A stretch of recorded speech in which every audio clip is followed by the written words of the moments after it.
Chapter 1523. It was not hard to imagine that Queen Marcia was a typical literary person. In her mind, a girl should behave like a good woman. A girl should do something that was worthy of being a girl. She should behave herself at home and be good at music, chess, calligraphy, and painting. She should not be too close to men before marriage. Such a girl was the real standard of a future daughter-in-law in Marcia's eyes. Yunjian and Ce were always together.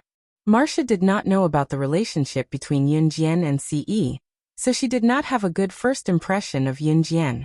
Moreover, Yunjian's dressing was not what a noble girl should look like. Therefore, she could tell that Yunjian was definitely not from a noble family. Therefore, Marcia was instinctively repulsed when she found out that her son was interested in Yunjian. Lu Yan's behavior was very similar to Marcia's standard of a daughter-in-law. However, her son liked Yunjian, so it was difficult to make a choice. Therefore, Marcia asked the question just now. Even if Yunjian knew one or two things that girls should do, Marcia felt that as long as her son liked Yunjian, she could still consider Yunjian. Lu Yan could play so many musical instruments, dance and play. She was also an international superstar like her son. Marcia admired Lu Yan very much. Therefore, Marcia was very satisfied with Lu Yan as her daughter-in-law. As for Yunjian, at most, she had the attitude that her son liked her, and she wanted to observe if she was qualified to be her daughter-in-law. However, Marcia did not expect that she only asked Yunjian if she knew something that girls should know. In the end, Yunjian actually said that she knew how to use heavy weapons, guns and cannons, missiles and nuclear weapons.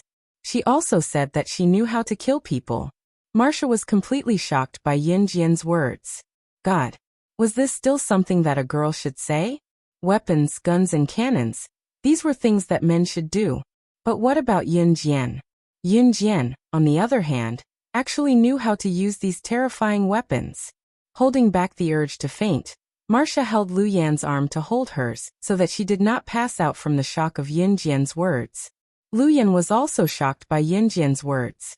Of course, she was not really shocked. Instead, she thought that Yunjian was stupid. She actually said that she knew those things? If this was not stupid, then what was? As she thought about it, she saw Marcia looking at Yunjian in disbelief and asking at the same time, "What's the matter? Oh my God. You are just a little girl. Why did you say that you know so many terrifying weapons? You're just spouting nonsense on purpose, aren't you?" Marcia rubbed her forehead as she spoke. She had been queen for so many years, but this was the first time she had heard of such a dangerous thing from a young girl. Of course, Marcia did not believe that Yunjian knew so many terrifying weapons. After hearing Marcia's words, Yunjian raised her eyebrows slightly. She smiled coldly and said, "Nonsense. If it is not nonsense, then is it true?" Marcia felt that she could not communicate with Yunjian. She felt that Yunjian wanted to show off in front of her. She wanted to show that she was crazy, so she said that.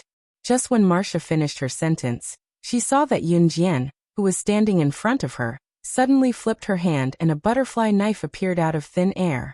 The butterfly knife swayed left and right and flashed past Marcia. It was so fast that Marcia did not even have time to react. By the time Marcia came to her senses, a few strands of her long hair had already been shaved off by Yunjian with the butterfly knife. The speed of the blade was unparalleled.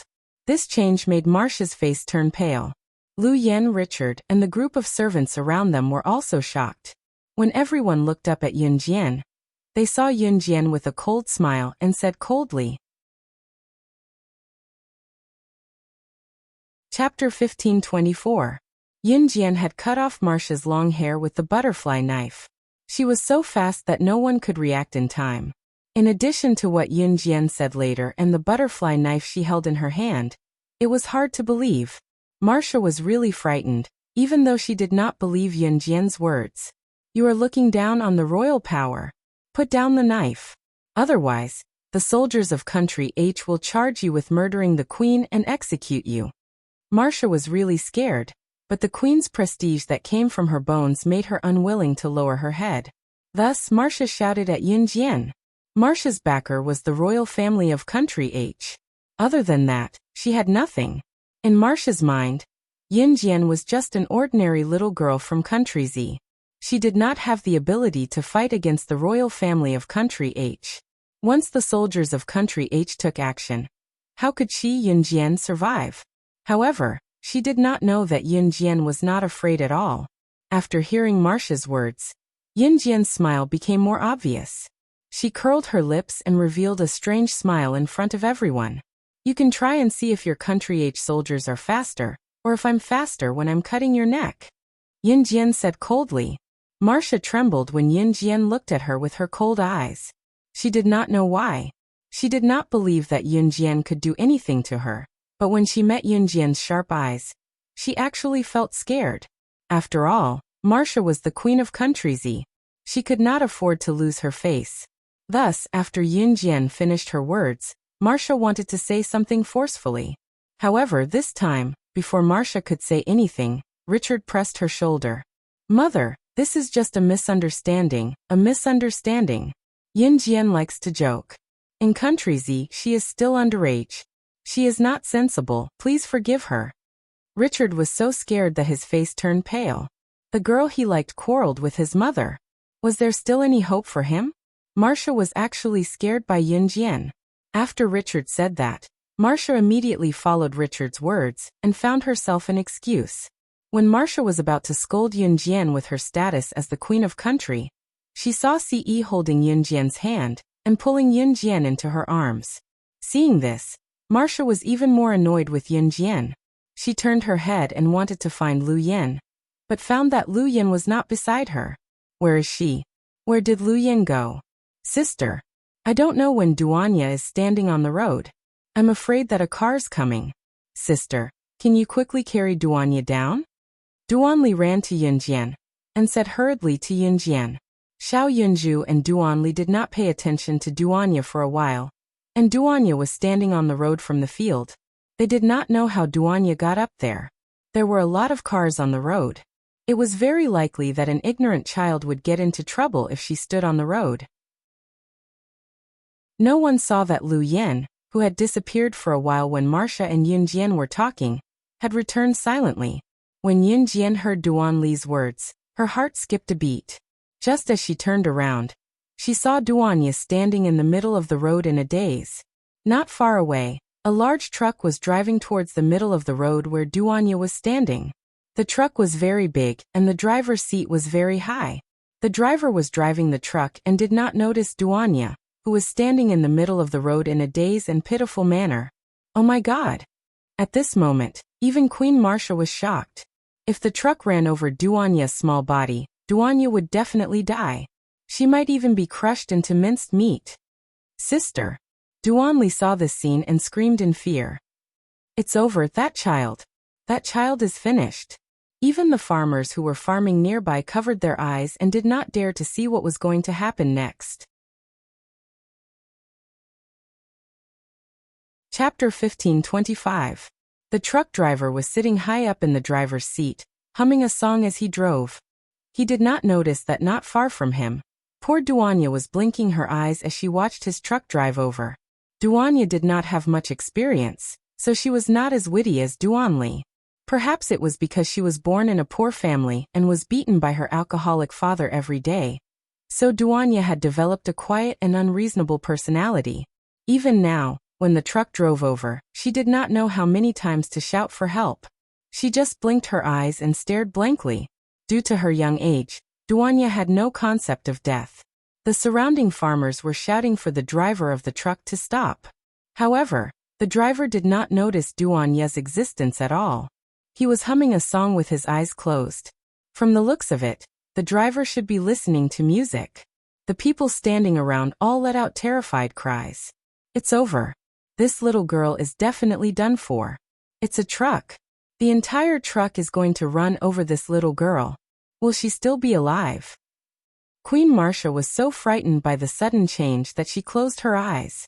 Her elegant and graceful posture had already turned pale at this moment. Lu Yin was also shocked. After all, the truck running over a little girl was extremely frightening just thinking about this scene. Richard was also so frightened that his face changed greatly. When everyone's expression changed greatly, A small figure suddenly flashed in front of them. The truck was less than 10 meters away from Duanya's position. Most of the people present closed their eyes, anticipating how bloody the next scene would be. Yunjian ran in that direction as if she was flying. Ce did not move. Based on his understanding of her, she was strong enough to be unharmed.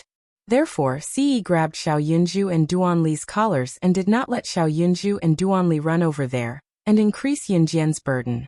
The next moment, Yunjian's small figure stood in the field of tulips. With a kick of her left leg, she jumped onto the road. Then, without stopping, she ran towards Duanya's position.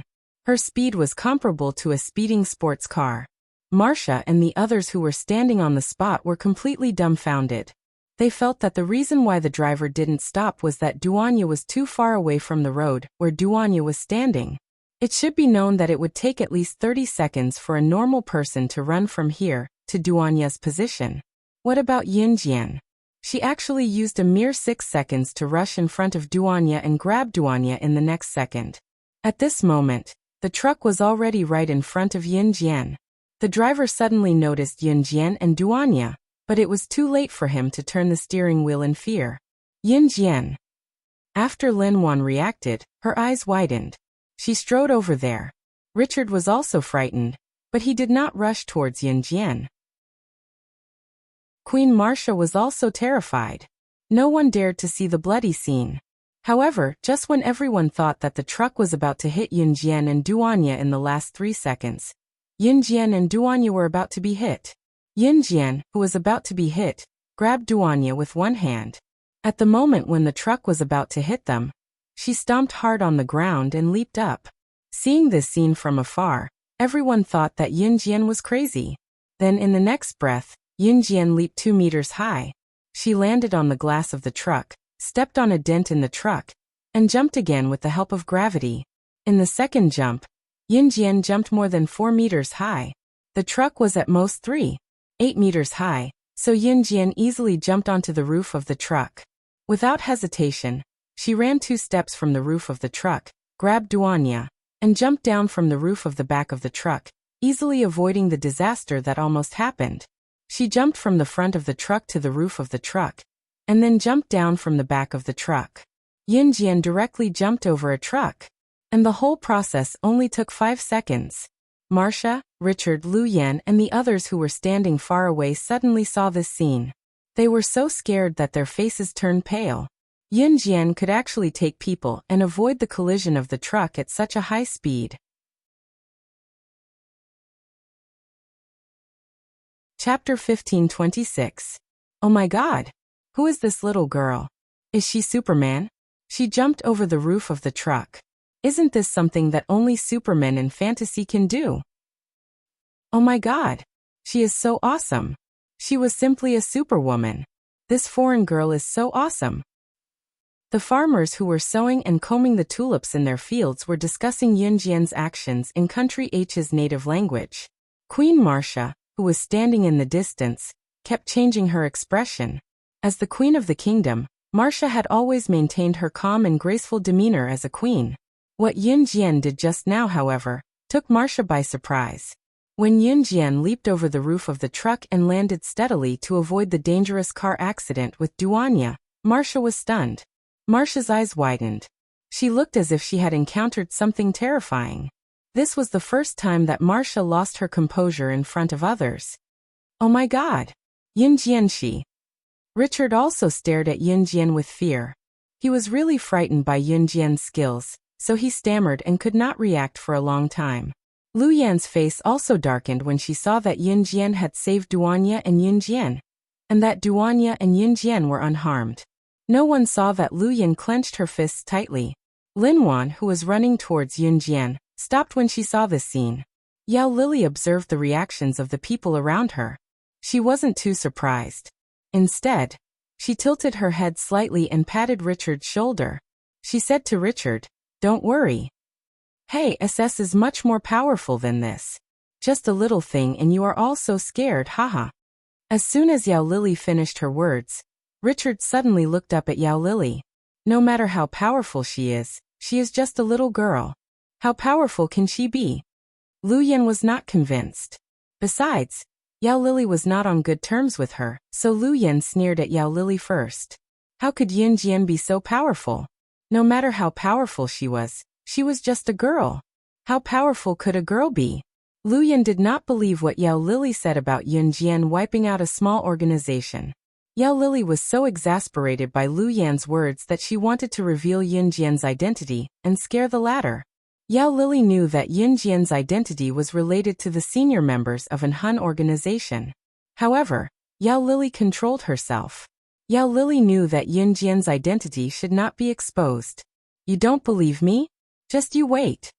Yao Lily could not help but argue with Lu Yan again. Then, she stood aside and did not want to talk to Lu Yan anymore. Yao Lily really could not like a woman like Lu Yan. At this moment, everyone saw Yun Jian carrying Duanya slowly walking back from the other side of the road.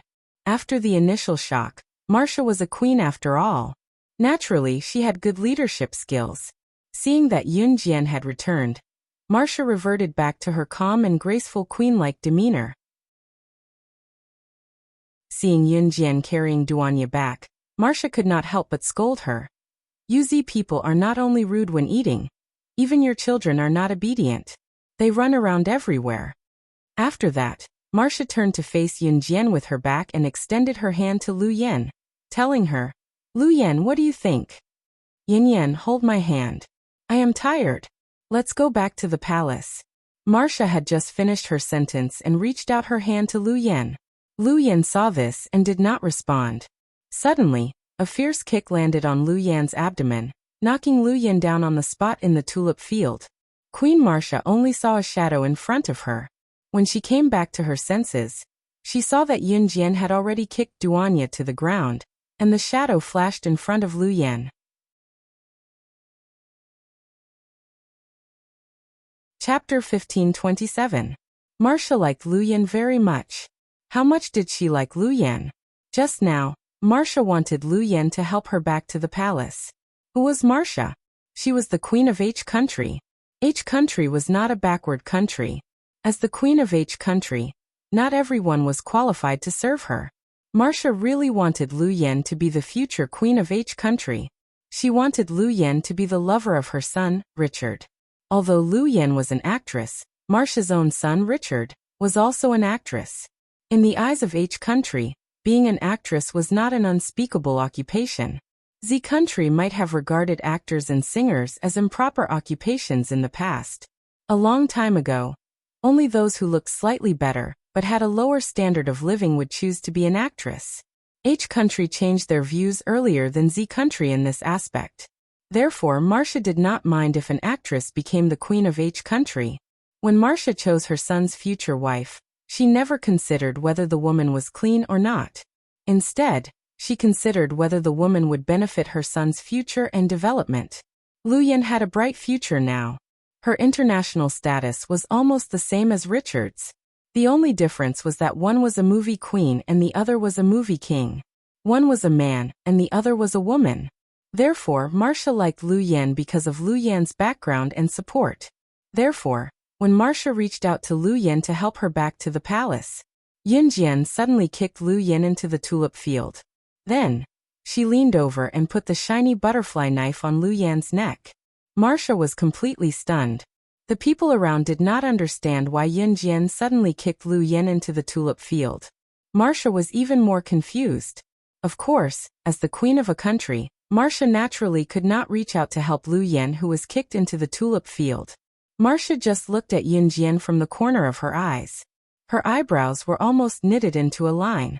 She suppressed her anger and told Yun Jian that she could not be angry because she was the queen of a country. She calmed herself down and said to Yun Jian, "What are you doing? What plan? Let go of Yin Yan. Yin Yan is an honored guest of country H. Don't tell me that you Z people like to fight for no reason." After hearing Yun Jian's cruel words, Marcia did not take Yun Jian's words seriously.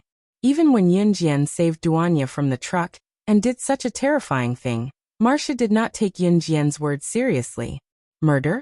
A little girl like her dared to kill someone? Was he delusional? Marcia was used to exerting her authority as the queen, so when she spoke to Yun Jian, she sounded like she was giving orders. That's right. Even the queen said so. Why did you hit me for no reason? Hurry up and put the knife away. When Lu Yan saw that Marcia was backing her up, she quickly spoke to Yun Jian. Although she was afraid that Yun Jian would place the butterfly knife on her neck, for the sake of her pride, Lu Yan refused to give in. Thanks to you, my sister was able to stand on the road just now. Do you really think that I don't dare to kill you? Yun Jian sneered. Just when Marcia, Lu Yan, Richard and the rest thought that Yun Jian would not really do anything to Lu Yan, the butterfly knife in Yun Jian's hand was pushed a little harder towards Lu Yan's neck. Lu Yan was frightened by the sudden sharp pain and screamed. Blood gushed out and Marcia and the rest's faces turned pale instantly. What? Yun Jian's sister was able to stand on the road because of Lu Yan? This was not the point. Although Marcia was frightened by Yun Jian, she remained calm. When she saw that Yun Jian was pushing the butterfly knife in Yun Jian's hand again, she raised her voice to Yun Jian. How dare you kill her in front of me? I even dare to kill you. Why wouldn't I dare to kill her? Under Marcia's disbelieving gaze, Yun Jian was still aggressive. Chapter 1528. Please. I beg you. Please don't kill me. I was wrong. Yun Jian pushed the butterfly knife in her hand further, and Lu Yan's neck started to bleed. Perhaps Lu Yan was frightened, or perhaps it was because of the intense pain. Lu Yan immediately screamed and begged for mercy with all her strength. The neck was a fatal spot, and it was also the most difficult part to recover from. If she did not control her strength well enough, she could kill Lu Yan right away by pushing the knife against her neck like she was doing. Yun Jian controlled her strength well. She pushed the butterfly knife into Lu Yan's neck, and Lu Yan would not die on the spot. Of course, if she was not treated, Lu Yan would die. However, Yun Jian controlled the butterfly knife and pushed it into Lu Yan's neck. Lu Yan would not die for a while. Queen Marcia did not expect that Yun Jian would dare to do it. Marcia, who had been pretending to be calm, could not help but stagger. She was obviously scared by Yun Jian. Then Marcia could not even say a word. Perhaps it was because Marcia had taken Yun Jian's. I even dare to kill you. Why would I not dare to kill her seriously? She did not utter another word as she stood on the side. Yun Jian then turned her eyes to Lu Yan. Yun. Richard wanted to say something but stopped when he saw Yun Jian's cold eyes. Say it. Why did you set my sister up? Yun Jian pushed the butterfly knife deeper into Lu Yan's neck every time she said a word. Although there were many bodyguards and servants around her, Marcia did not dare to say anything. Marcia, as the queen of H country, had a strong aura. However, compared to Yun Jian, she was far behind. Even the people around felt that Yun Jian was being ridiculous. Did Lu Yan set Duanya up? Was it Lu Yan who made Duanya stand on the road?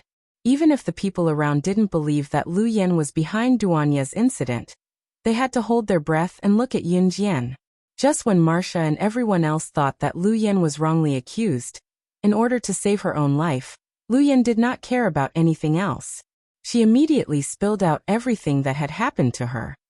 I was wrong. Let me go. I'm just jealous. I'm jealous that you're able to obtain Prince Desmond's love. I didn't mean it.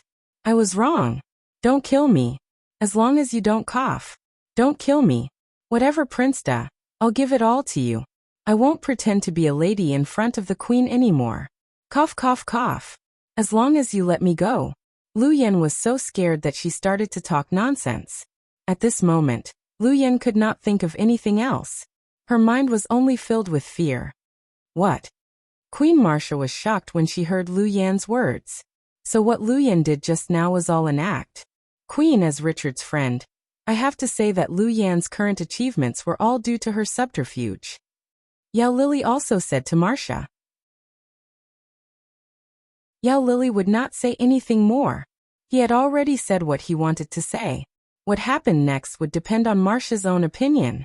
Sure enough, as soon as Yao Lily finished his words, Marcia's face turned even uglier. Yun Jian did not kill Lu Yan. In the end, Lu Yan was sent away by the paramedics. If it was in her previous life, Yun Jian would definitely slit Lu Yan's throat. However, she did not do so now. That was because she had found a better way to punish her. If a person died, everything would be over. What else could be more painful than living a life worse than death? If a person died, there would be nothing left.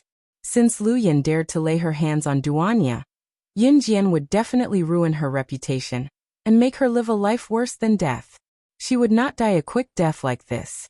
The deep scar on Lu Yan's neck was destined to leave a scar. It also meant that her glorious career in the entertainment industry would not last long. How dare someone lay their hands on Yunjian's people?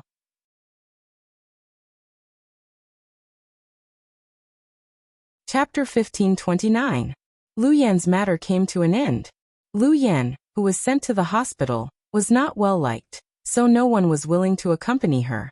At first, Queen Marcia had a good impression of Lu Yan, but now it was all gone. Not to mention promoting Lu Yan to be the future queen of H country, Marcia was not even willing to let Lu Yan enter the palace. Marcia was a very realistic person. She could like someone in an instant, but she could also hate someone in an instant. The like here had nothing to do with love. As for Yunjian, Marcia did not say anything and left on her own. In the evening of the same day, Yunjian took Xiao Yunju, the 3 children, and Si Yi to play in the tulip field until late at night. Lin Wan, Yao Lili and Richard also followed Yunjian and the others to walk in the tulip field. Rather than following Yunjian and the others, it was better to follow Xiao Yunju and the other 2 children. Xiao Yunju and the other 2 children were very noisy. They jumped around in the tulip field and had a lot of fun. Yunjian kept following them because she was worried that they would run to places where they should not run and fall. Si Yi put his hands in his trouser pockets and followed wherever Yunjian went. Si Yi's handsome face, which usually did not show any smile all year round, now had a doting smile as if he had eaten honey. If one looked carefully, they would find that Si Yi was looking at Yunjian, who was chasing Xiao Yunju and the other 2 children. Even Lin Wan, Yao Lili and Richard, who were following behind, could feel his doting smile.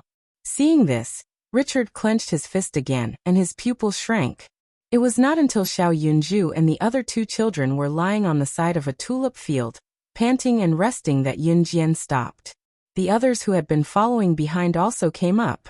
Lin Wan and Yao Lili walked up to Yunjian. Lin Wan looked at Si Yi and then at Yunjian and said to Yunjian, "Yunjian, Sister Lily and I are going to the market near H country. We won't disturb your family anymore." Hey. After Lin Wan described Yunjian, Si Yi, and Xiao Yunju as a family, she did not wait for Yunjian to react. She quickly turned around and grabbed Yao Lili, and the 2 of them flew away. Not knowing when, from a commoner who looked at the superstar, Yao Lili with Yao Lili, Sister Lily. By the time Yunjian realized what Lin Wan meant by family, Lin Wan and Yao Lili had already run far away. Then Yunjian's face turned slightly red. After Lin Wan and Yao Lili left, there was only one outsider, Richard. But Richard had no intention of leaving at all. When Lin Wan said that Yunjian, Si Yi, and Xiao Yunju were a family, Richard almost went berserk. He felt that he could not control himself. He liked Yunjian. Whether she was married or not, he wanted her. As the Prince of H country, Richard could have anything he wanted. This was the first time that he could not get something. So he was very persistent. When he thought of this, Richard felt that he had to start with the most basic conversation with Yunjian. Just as Richard turned around to talk to Yunjian, he saw Si Yi standing in front of Yunjian. He held Yunjian's head, bent his lean back slightly, and kissed Yunjian's rosy lips. Seeing this scene, Richard almost rushed over. But that was not all. Si Yi held Yunjian's head with one hand and hugged Yunjian's waist with the other. He pressed Yunjian down on the tulip field.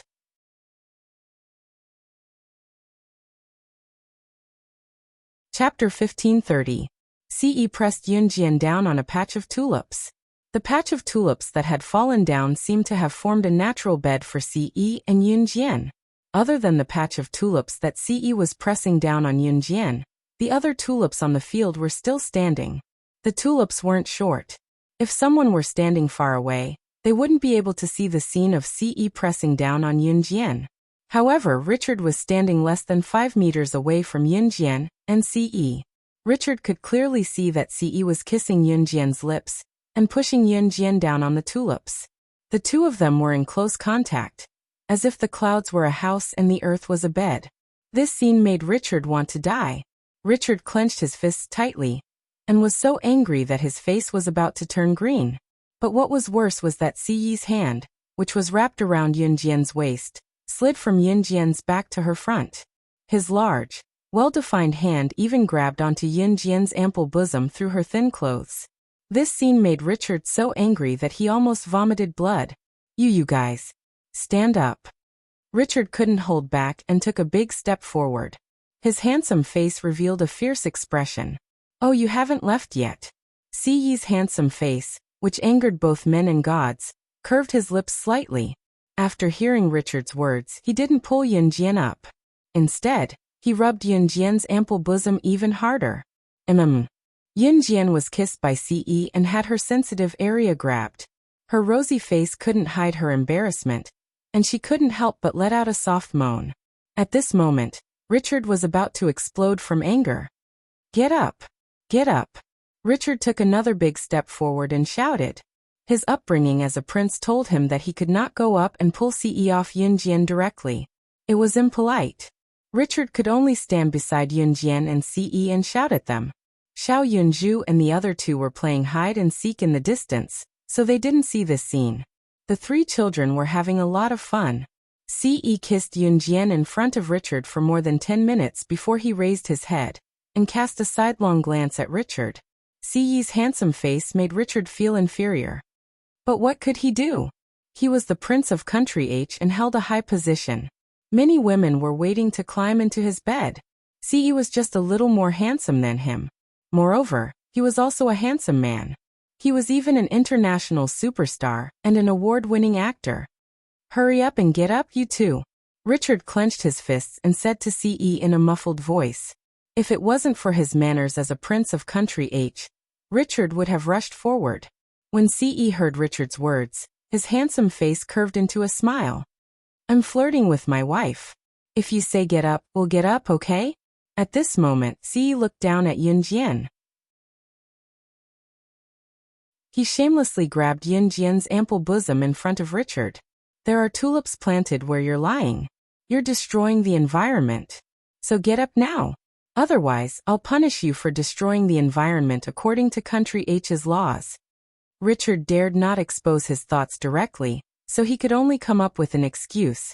After Richard said that, Siyi stood up from Yunjian and reached out to help Yunjian up. Xiaojian, slow down. I'll help you up. Seeing that Siyi was probably frightened by what he said, Richard breathed a sigh of relief.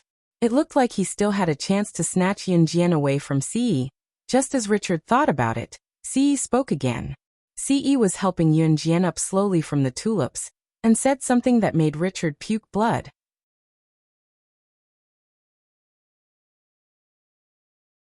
Chapter 1531. Siyi's ability to lie through his teeth wasn't just for show. He slowly helped Yunjian up without blushing or skipping a beat, as though he was afraid that Yunjian would fall. It was as though Yunjian was really pregnant. After helping Yunjian up, Siyi pulled Yunjian's little hand and pulled Yunjian into his embrace. Then Siyi placed his slender palm on Yunjian's abdomen in front of Richard, and gently stroked it twice, as though there really was an unborn baby inside. Richard stretched out his trembling hand and pointed at Siyi. This time, he was so angry that he was about to vomit blood. However, before Richard could vomit blood, Siyi grabbed Yunjian's little hand and walked around Richard. He then called for Xiao Yunju and the other two to leave. Yunjian's face was slightly red. She pursed her lips and thought to herself that Siyi's skin was getting thicker and thicker. She was really afraid that one day his lies would reach a whole new level. Seeing Siyi leave with Yunjian's little hand, Richard, who was standing in the distance, clutched his chest. Richard felt as though blood was about to spurt out of his chest from anger. However, this wasn't the end. Xiao Yunju and the other two circled around Siyi and Yunjian. Perhaps because Xiao Yunju had overheard Siyi's words, Xiao Yunju was now looking at Siyi and Yunjian with eyes full of anticipation. From afar, Richard could still hear Xiao Yunju asking Siyi in a loud voice. Big brother Siyi, when will big sister give birth to a little Siyi for us to play with? Yay. A little Siyi will definitely be very good looking. Xiao Yunju's words were like a sharp sword that almost pierced Richard's heart. Richard clutched his chest. This time he really couldn't take the blow anymore. He knelt on one foot in the tulip field and almost vomited blood. But even so, it didn't change Richard's desire for Yunjian. Men were all cheap. This sentence wasn't wrong at all. The more he couldn't have something, the more Richard wanted it. The more he couldn't have Yunjian, the more he wanted her. He wouldn't give up until he had Yunjian. In the evening, after playing in the tulip field for more than an hour, Xiao Yunju and the other two were tired and went to bed early. They slept in the palace at night. After arranging a room for Xiao Yunju and the other two, Yunjian and Siyi returned to their own bedroom. Richard had specially arranged for 2 bedrooms for the two of them, but Siyi didn't care. He directly followed Yunjian into her bedroom. When Richard heard this news, he was so angry that he almost spat out his dinner. Scram! Richard had maintained the image of a prince for so many years, but this time, it finally collapsed. He grabbed a teacup and directly threw it at the servant who reported to him that Yunjian and Ce were sleeping in the same room. What made Der so angry? At this moment, Queen Marcia walked in from outside Richard's room. She waved her hand and signaled the servant to leave the room. Then she stood in front of Richard. Mother! Richard wanted to say something, but he was interrupted by Marcia. Der, don't say it. Mother knows. Marcia said. Speaking of this, Marcia was reminded of Yunjian's terrified expression back then. She also remembered how Yunjian helped her see through Lu Yan's true colors. Marcia turned her head and asked Richard. Mother wants to ask you something. Do you have to have her? Yes. Mother, don't tell me you. Richard said in surprise. Before Richard could finish his words, Marcia waved her hand.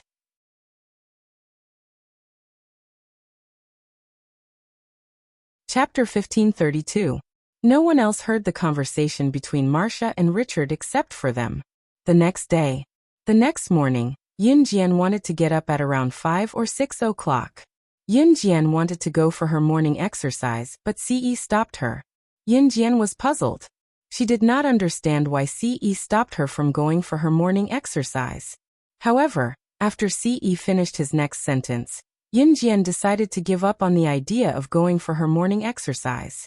You want to go for your morning exercise, Satisfy me and I'll let you go. As Ce spoke, he wrapped his long arm around Yunjian's waist. Yunjian's breasts were very voluptuous.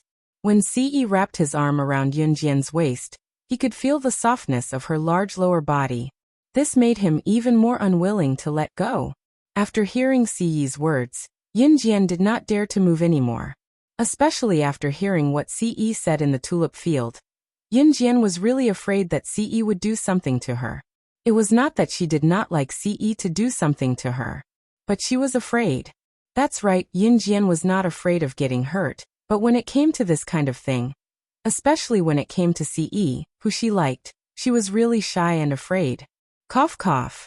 Good girl. Ce felt Yunjian's slight tremble. He curved his handsome face and revealed a devilish and charming smile behind Yunjian's back. He reached out and stroked Yunjian's head. Something that belonged to him.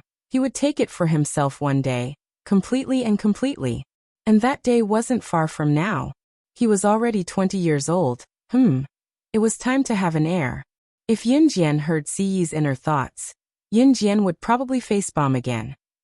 At around 8 o'clock in the morning, Yunjian and Ce were ready to get up. When Yunjian and Ce changed their clothes and went to the palace hall, they saw Xiao Yunju and the other two playing happily with Suli. Suli was Marcia's daughter and also Richard's sister. Suli had a good relationship with Yao Lily before, but for some reason, she was playing happily with Xiao Yunju and the other two. Moreover, she was a princess of country. Although she was a princess, she did not have the airs of a princess. She was forced to learn Chinese from a young age, so she was able to communicate normally with Xiao Yunju and the other two. Even Yao Lily and Lin Wan felt happy when they saw this scene. These 4 children have been playing together since early in the morning. Suli is a very nice child. Previously, Suli would smile whenever she saw me. Now that she's playing with the other 3 children, she's too lazy to talk to me. Yao Lily stood beside Yunjian. and said to Yunjian. At this point, Yao Lily added sourly, as if he was angry that Suli had Xiao Yunju and the other two friends and was ignoring him, an old friend. Yunjian knew that Yao Lily was trying to say something. Although Suli was Marcia's child, her personality was completely different from Marcia's. Yao Lily was trying to say that Xiao Yunju and the other two would be fine if they played with Suli.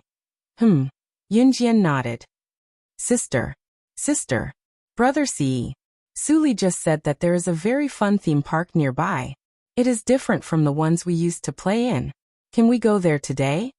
Duanli ran over and held Yunjian's hand. She shook it gently and acted like a spoiled child. Xiao Yunju also ran over and held Siyi's hand. Just as he held Siyi's hand, Xiao Yunju suddenly realized that brother Ce always listened to his sister. Therefore, Xiao Yunju threw away Siyi's hand and ran over to Yunjian with anticipation. Sister, let's go and play now, okay? Xiao Yunju also looked at Yunjian with anticipation. Seeing Xiao Yunju, Duanli, and Duanya's expectant faces, how could Yunjian refuse?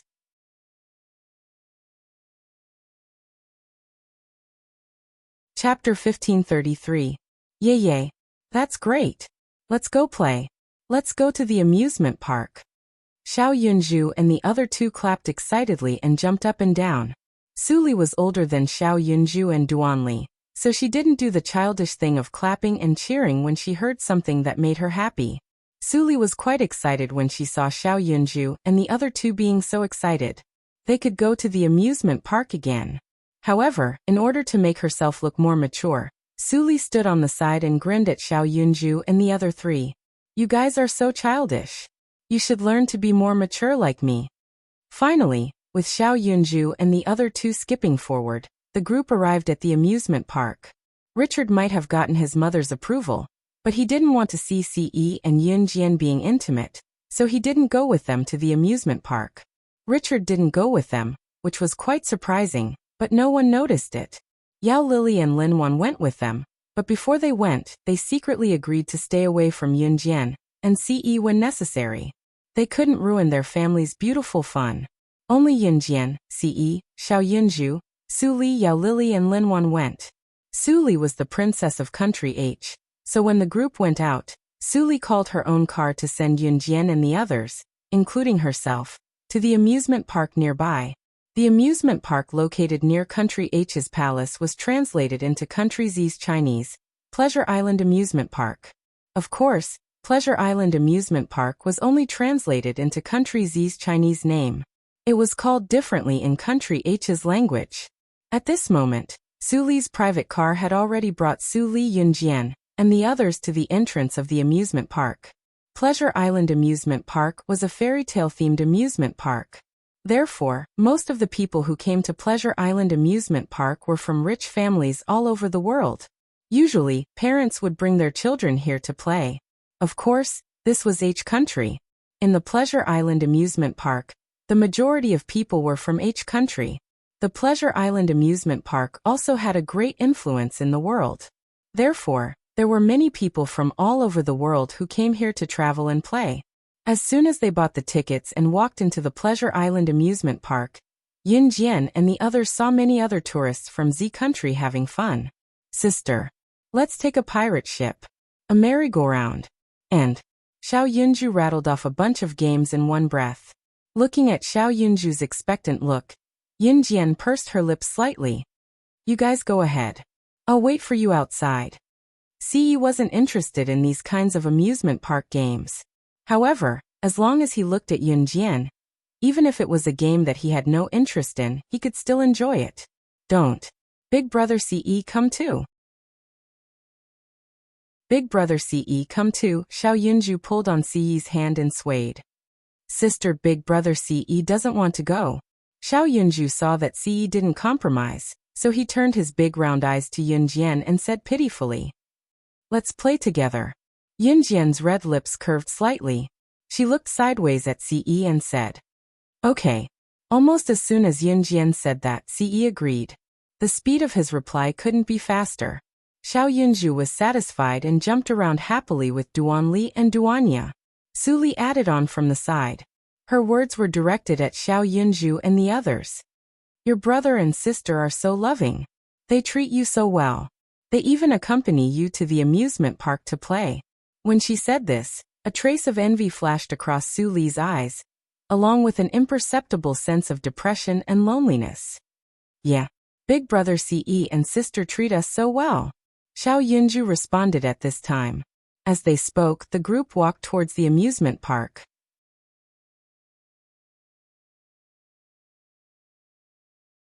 Chapter 1534. There were many dangerous games in the amusement park that children were not allowed to play. The game equipment in the amusement park didn't depend on the age of the child, but the height of the child. Generally, thrilling games like the roller coaster were not allowed to participate in those who were under 1.4 meters tall. This was a matter of life and death, so naturally, they couldn't be careless. In front of every ride, there was a height measuring scale placed to stop children who were not tall enough to avoid accidents. For example, Xiao Yunju, Duan Li and Duan Ye's age, there weren't many games that they could play in the amusement park, and thrilling games were even more forbidden. Therefore, Yun Jian's first stop was to bring Xiao Yunju and the other two to the merry-go-round. There were many people lining up to play the merry-go-round, especially since the Happy Island amusement park was a very popular large-scale amusement park. Rides like the merry-go-round were accessible to children of any age. In the amusement park, most of the people who came to play were adults who accompanied their children. Therefore, for a ride like the merry-go-round, which was accessible to children of any age, there were naturally many people lining up to play. There was a long line here. Sister, there are so many people. Xiao Yunju pouted, pulled Yunjian's clothes and said, Yunjian nodded lightly. The waiting area was full of people. It was not difficult to see that the amusement park's merry-go-round was quite popular. Yunjian and the others' luck was not particularly good. When they entered the amusement park, the first game they played was about half an hour in line before it was their turn. Seeing that it was their turn to play in the next round, Xiao Yunju waited for a long time. He stretched out his hand to move his limbs. There were too many people standing in line here. There were people standing in front and behind. Xiao Yunju stretched out his hand to move his limbs. Just as he stretched out his hand, he accidentally hit a boy who was about the same age as Xiao Yunju standing in front of him. Rather than hitting, it was more like accidentally touching the boy's cheek with his hand. What are you doing? The boy standing in front of him was from Z country. It seemed that he was impatient from waiting. Now that Xiao Yunju had accidentally touched his cheek, he was furious on the spot and turned his head to look at Xiao Yunju fiercely. There was a man and a woman beside the boy. It wasn't hard to tell that the man and woman standing beside the boy were his parents. The boy's father was an average-looking man with a belly bigger than a beer. Every time he breathed, one could clearly see his fat belly tremble. The boy's father should be in his 40s.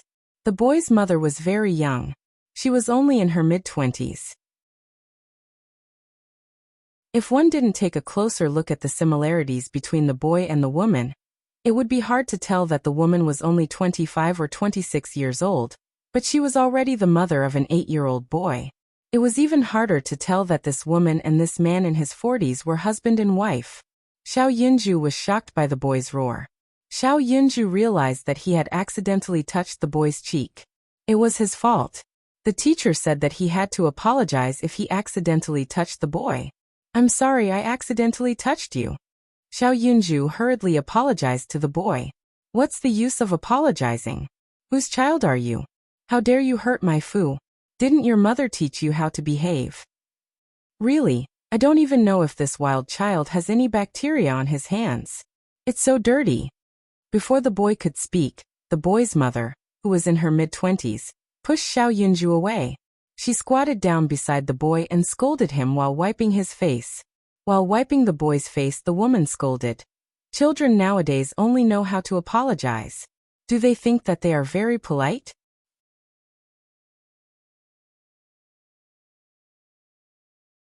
Chapter 1535.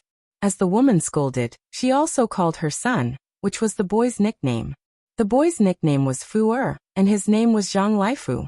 It was a very tacky name, but the woman said it smoothly. The woman's name was Fan Xian, and she was 25 years old. Fan Xian was Zhang Laifu's biological mother. She was quite good-looking, and there was nothing to say about her looks. When she was in high school, she was the school belle. Because Fan Xian was not good at her studies and was a gangster, after she had a few boyfriends, she was taken in by Zhang Laifu's father, who was a middle-aged man in his 40s. The lump of fat on his stomach was so big that it was about to fall off. At that time, Zhang Laifu's father, the man named Zhang Shan, was already married. Fan Xian became Zhang Shan's mistress when she was 16 years old. Zhang Shan was the kind of man who came from the countryside to the big city and gradually developed his business. When Fan Xian was 16 years old, he already had a business. After Fan Xian seduced Zhang Shan, she got pregnant in less than a year and secretly gave birth to the child. After Zhang Shan became rich, he divorced his first wife and married Fan Xian. Fan Xian successfully became the mistress. In addition, when Fan Xian walked out, she did not feel that she was a mistress at all, so she felt inferior. On the contrary, she felt that she was great and powerful, better than her peers. Classmates of her age were still starting their own businesses after marrying their husbands. But what about her? She married her husband. Although she was a little old and was already in her 40s, she not only had a car and a house, but she also had a business. When she was free, she could even take her and the child out to play. Fan Xian was proud of this. She even advised her best friend more than once that as a woman, she should find a man who was more than 10 years older than her, who had a car, a house, and a business. Who cared if he had a wife or not? She would date him first. Because in the eyes of her friends, Fan Xian felt that her life was the most fulfilling. After being a rich madam for so many years, Fan Xian had a habit of looking down on others. Therefore, when Xiao Yunju accidentally touched Zhang Laifu's face with his hand, Fan Xian felt that her son's face had been dirted by something dirty, and she started to shout. Fan Xian was still half squatting on the ground, scolding as she wiped her son's face. Halfway through, a beautiful hand grabbed Fan Xian's wrist and forcefully pulled her up from the ground. Fan Xian was suddenly grabbed, and did not react for a moment. By the time Fan Xian realized what was going on, she was already looking at Yun Jian's seemingly emotionless and icy face. My brother accidentally bumped into your son. It's my brother's fault. My brother has already apologized. You pushed my brother just now, so you have to apologize too. Yun Jian grabbed Fan Xian's wrist and said coldly. Xiao Yunju had accidentally slapped her face and apologized. Yun Jian naturally wouldn't say anything. After all, Xiao Yunju had really touched her cheek. But just now Fan Xian pushed Xiao Yunju away. If Yun Jian hadn't stood behind Xiao Yunju and supported Xiao Yunju's little head would have hit the railing next to him. Oh my! Why should we apologize? What's wrong with me pushing him? He couldn't reject it, could he? Haha. Fan Xian's wrist was grabbed by Yun Jian. After struggling twice to no avail, she glanced at Yun Jian coldly, without any remorse for doing something wrong. Apologize. Yun Jian didn't say anything else. She just repeated these two words, and then the strength of her hand increased slightly. Ah, it hurts. Let go of me. Fan Xian's wrist was grabbed by Yun Jian, and the bones creaked. She was frightened, so she quickly shouted, "Let go of my wife's hand." Seeing this, Zhang Shan stood behind Fan Xian and shouted at Yun Jian. Seeing that Yun Jian seemed to be a martial artist and was quite powerful, Zhang Shan didn't dare to rush up. Apologize. Yun Jian still repeated these two words. At the same time, Fan Xian's wrist made a cracking sound. Ah, I was wrong. I'm sorry, I was wrong. Fan Xian was frightened by the severe pain and quickly begged for mercy. This wasn't a big deal, and Yun Jian didn't want to make a big deal out of it, so Yun Jian's eyes darkened, and she immediately let go. Mom. Zhang Laifu on the other side grabbed Fan Xian, then raised his eyes and glared at Xiao Yunju and Yun Jian.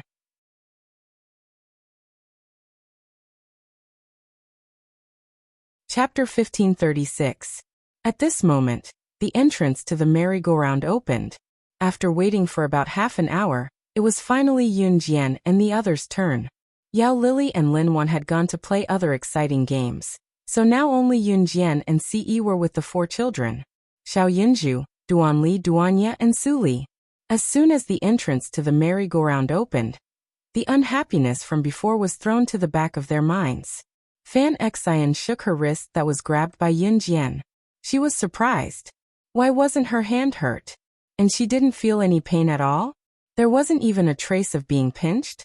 Because the entrance to the merry-go-round was already open, Fan Xian didn't feel any pain on her wrist.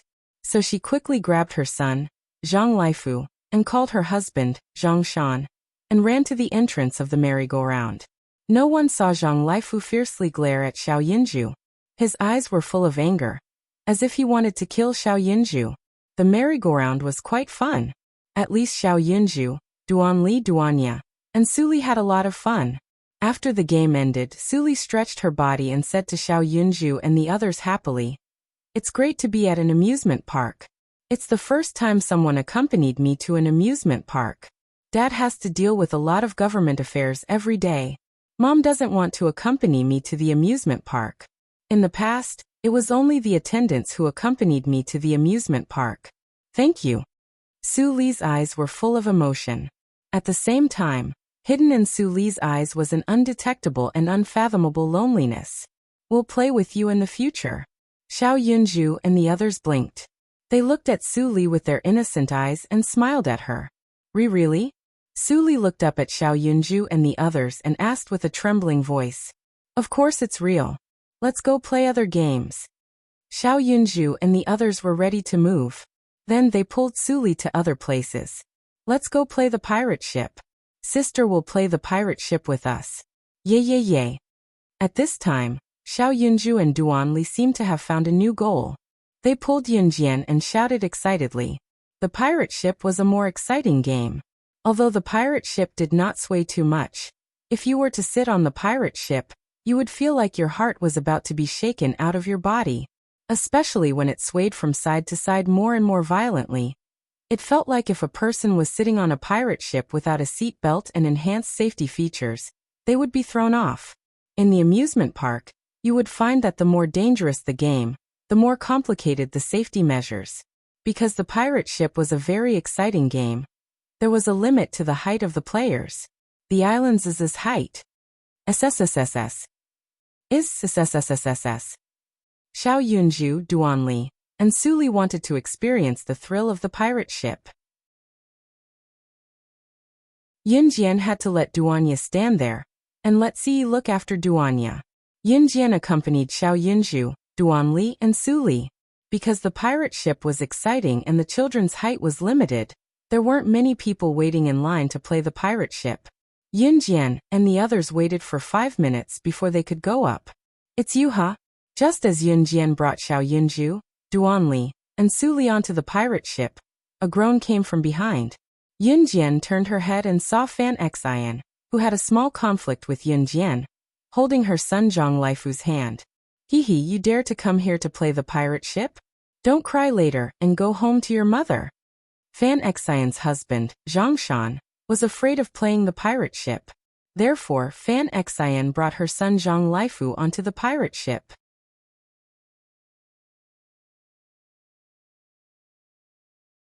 Chapter 1537. Fan Xian obviously said that to Yun Jian on purpose. Her original intention was to anger Yun Jian. Yun Jian's hand just now hurt Fan Xian.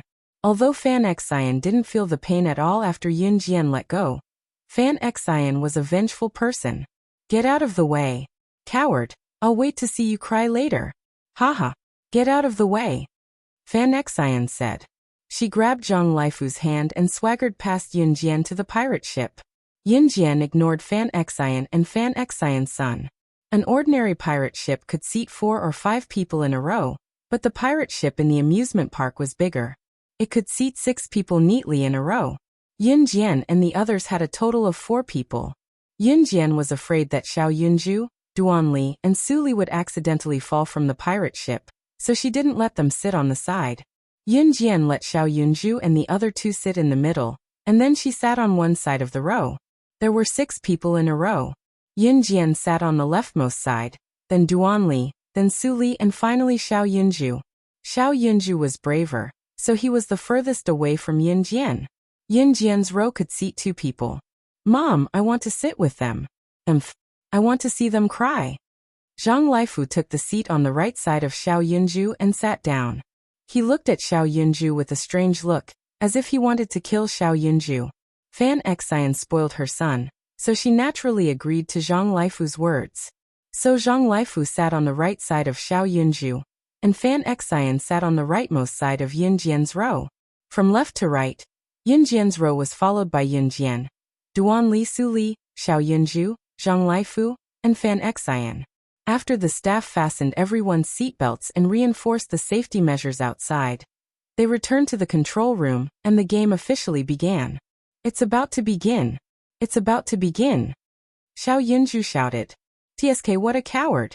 Fan Xian, who was sitting next to him, sneered. At this moment, the pirate ship game officially began.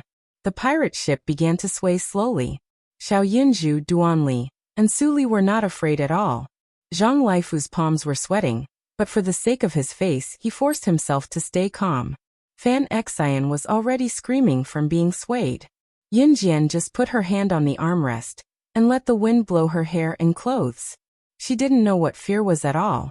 Just as the pirate ship swaying was at its peak and was strong enough to fling someone out, the foolish Zhang Laifu suddenly shouted at Yunju, Brother Yunju, go to hell. You just bullied my mother. Go to hell. As he said that, Zhang Laifu grabbed the seatbelt of Xiao Yunju's seat and unfastened the seatbelt on Xiao Yunju's body. Zhang Laifu had already planned to do so. Once the seatbelt was unfastened, the other safety measure was not enough to bind Xiao Yunju because Xiao Yunju was too thin. Especially at this moment, the pirate ship was flying to the highest point and was about to be thrown to the other side.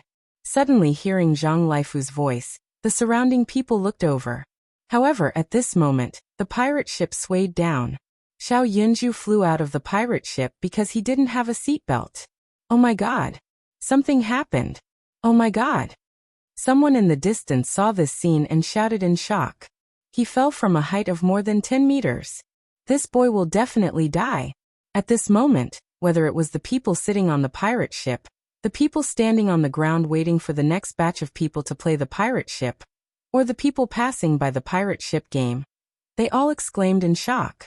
Intuition told everyone present that Xiao Yunju, the child who was thrown out, was done for. Dead for sure. Dead for sure. However, at this moment, whether it was Fan Xian, Zhang Laifu, and the others sitting on the pirate ship, or everyone standing on the ground, they all saw a horrifying scene. They saw that immediately after Xiao Yunju was thrown out, Yin Jian unfastened her seatbelt with one hand and pounced on the trajectory of Xiao Yunju. What is she doing? Is she courting death? Everyone in the surroundings was boiling with fear. For a moment, everyone was trembling with fear.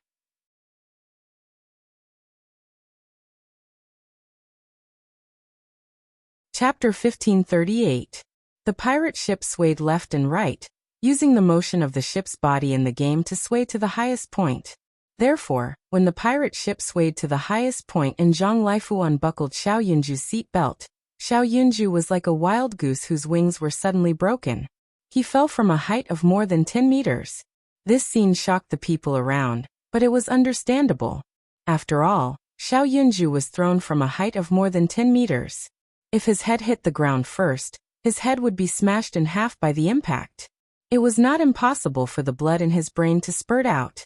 If his brain was smashed in half, how could a fragile child survive? Yin Jian sat in the seat furthest away from Xiao Yunju. She did not expect Zhang Laifu to be so cruel to Xiao Yunju. How could a child be so vicious? Because Su Li and Duan Li were in the middle, Yin Jian, who was sitting next to them, did not notice what Zhang Laifu had done to Xiao Yunju. However, Yin Jian reacted immediately. She did not even have time to think. She unbuckled her seatbelt and pounced toward the place where Xiao Yunju was thrown. Everyone present was scared out of their wits by Yin Jian's actions. The staff was so scared that they quickly exclaimed to each other to turn off the pirate ship's operating switch. Quick, turn off the pirate ship's operating switch. At this time, everyone sitting on the pirate ship, including the people standing on the ground, looked up at the sky.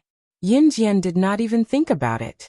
She unbuckled her seat belt and jumped out of another strengthened seat belt with her slender body. She pounced toward Xiao Yunju. In the sky directly in front, Yin Jian quickly stood on the pirate ship. Then, she kicked her legs violently and jumped over Xiao Yunju. Xiao Yunju was thrown out. Yin Jian's kick caught up with Xiao Yunju's speed. She first grabbed Xiao Yunju with one hand, and then the two fell to the ground together with the force. There were many people standing around. There were men and women, young and old, and people from all countries. At this moment, everyone's hearts were tightly clenched. It fell. Just as Yin Jian grabbed Xiao Yunju and the two fell to the ground from a height of more than 10 meters, Yin Jian and Xiao Yunju suddenly landed beside a large railing machine that lifted the pirate ship. Here's the chance. Yin Jian's eyes flashed. In the next moment, she reached out and grabbed the large railing that lifted the pirate ship at a speed that no one could see with their naked eyes. Yin Jian held Xiao Yunju with one hand. She grabbed the large railing and used the large railing to spin 360 degrees around the large railing with Xiao Yunju. Then, she used the large railing to slow down the momentum.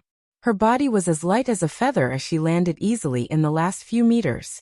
This extremely complicated move was completed in just 3 seconds by Yin Jian.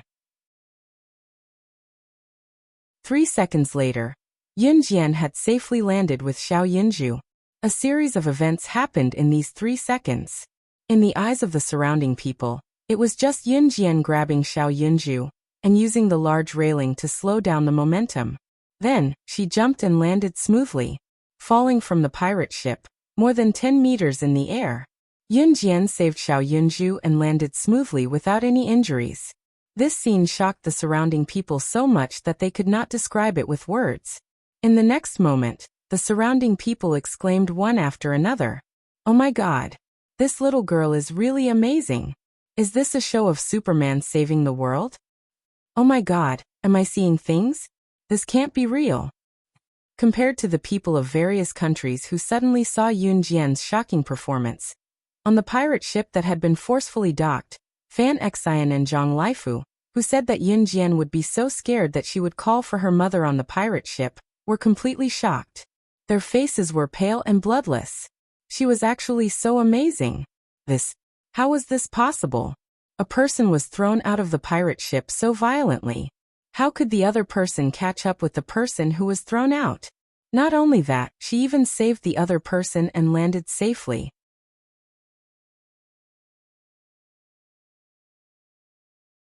Chapter 1539. Wow. Superman.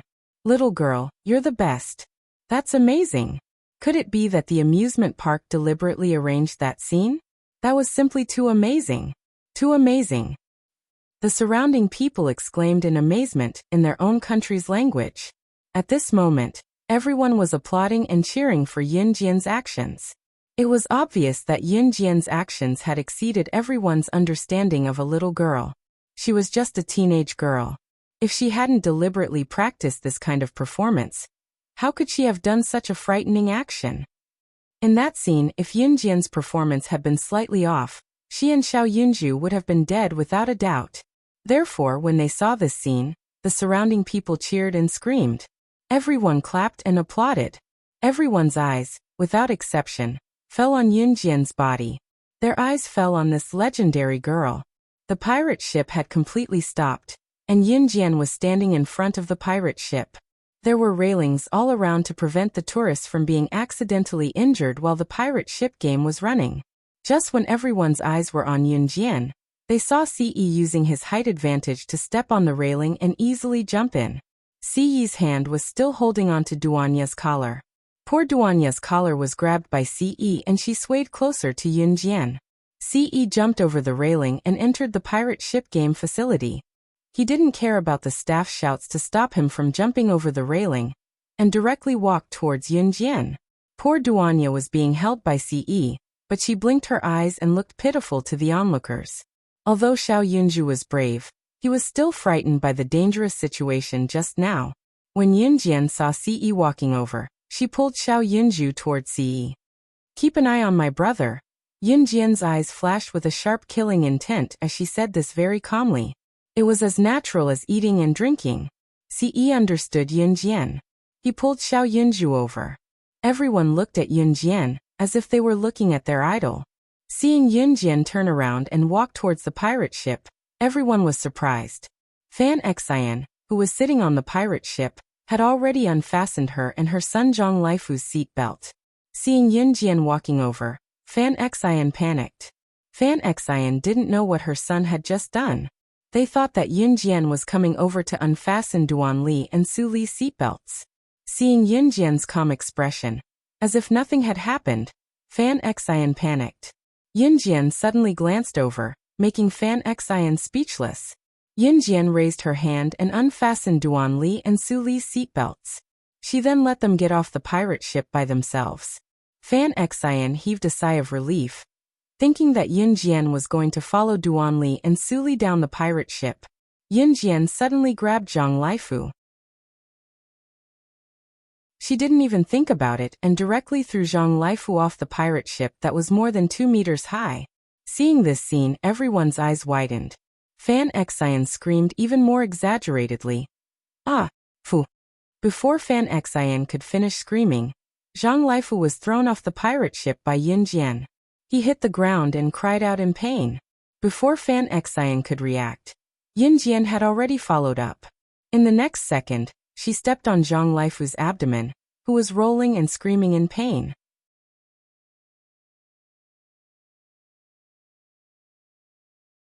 Chapter 1540. Why would she lay her hands on an 8-year-old child for no reason? Seeing Yunjian throw Zhang Laifu off the pirate ship, the surrounding people were dumbfounded. Zhang Laifu was a fat boy, and it wasn't hard to tell that his family background was quite good. Otherwise he wouldn't have eaten so much. Being thrown off the pirate ship by Yunjian, even if Zhang Laifu was fat, his entire body would definitely be in pain from the fall. In fact, Zhang Laifu's feet had landed on the ground. Now that he had been heavily smashed, a clear kacha sound could be heard when Zhang Laifu's legs hit the ground.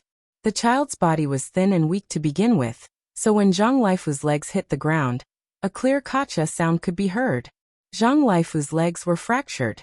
At this moment, Yunjian's foot was ruthlessly stepping on Zhang Laifu's abdomen. No matter how the surrounding people who didn't know the situation looked at it, they felt that Yunjian had gone overboard. What was wrong with her? How could she be so ruthless to an innocent little boy? Many of the surrounding people were foreigners, so naturally, they couldn't understand Yunjian's words. As foreigners, they could only look at Yunjian's actions and guess Yunjian's actions. Therefore, when Yunjian stomped Zhang Laifu under her foot, the crowd went into a frenzy again. Oh my God! This little girl is too much. How could she hit a child so recklessly? Hurry up and stop her. Go stop her. The surrounding group of foreigners were stunned. When they realized that Yunjian was hitting a child, they instantly felt disgusted with Yunjian. A few of the more righteous foreigners even wanted to step forward to stop Yunjian. Just as the more righteous foreigners were about to walk over to Yunjian and try to stop Yunjian from stepping on Zhang Laifu's abdomen, Ce suddenly pulled out a silver pistol from his trouser pocket and fired 2 shots into the air. His handsome face was extremely cold. What he said made the righteous foreigners, who did not know the truth, shrink back. Ce's thin lips moved slightly, his icy demeanor causing everyone present to retreat with a shriek. Anyone who dares to take a step forward will die. Ce was obviously protecting Yunjian. Seeing Ce pull out a pistol, the surrounding people were frightened and retreated, screaming and fleeing. Fan Xian took a while to react. She saw her son Zhang Laifu being thrown off the pirate ship by Yunjian. Zhang Laifu was struggling on the ground. She screamed and rushed over. Ah! Ah! Ah! Fu! Ah! Go to hell! How dare you do this to my son? Go to hell! As Zhang Laifu's father, Zhang Shan wanted to run over with a shriek when he saw his precious son being stepped on by Yunjian. But he stopped when he saw Ce whipping out a gun. Gun! He have gun! Father's father! Father, father, son, son! Father, father, son, son! How dare you do this to son? Ah! Ah! Fan Xian rushed to Yunjian's side. She ran to Yunjian and grabbed Yunjian's foot. She tried to lift Yunjian's foot from Zhang Laifu's abdomen. Fan Xian grabbed Yunjian's foot, but found that Yunjian's foot was as hard as iron. She tried her best but couldn't move Yunjian's foot. At this moment, Yunjian lowered her head. She pulled Fan Xian up with a cold face and threw her to the side. Fan Xian was smashed to the ground. Before she could stand up, she felt herself being pulled up. When Fan Xian reacted, she saw Yunjian's face. Just as Fan Xian was about to say something, Yunjian suddenly slapped Fan Xian. Fan Xian didn't even have a chance to speak after being slapped one after another. Yunjian only stopped when Fan Xian was on the verge of death. She looked at her coldly and said,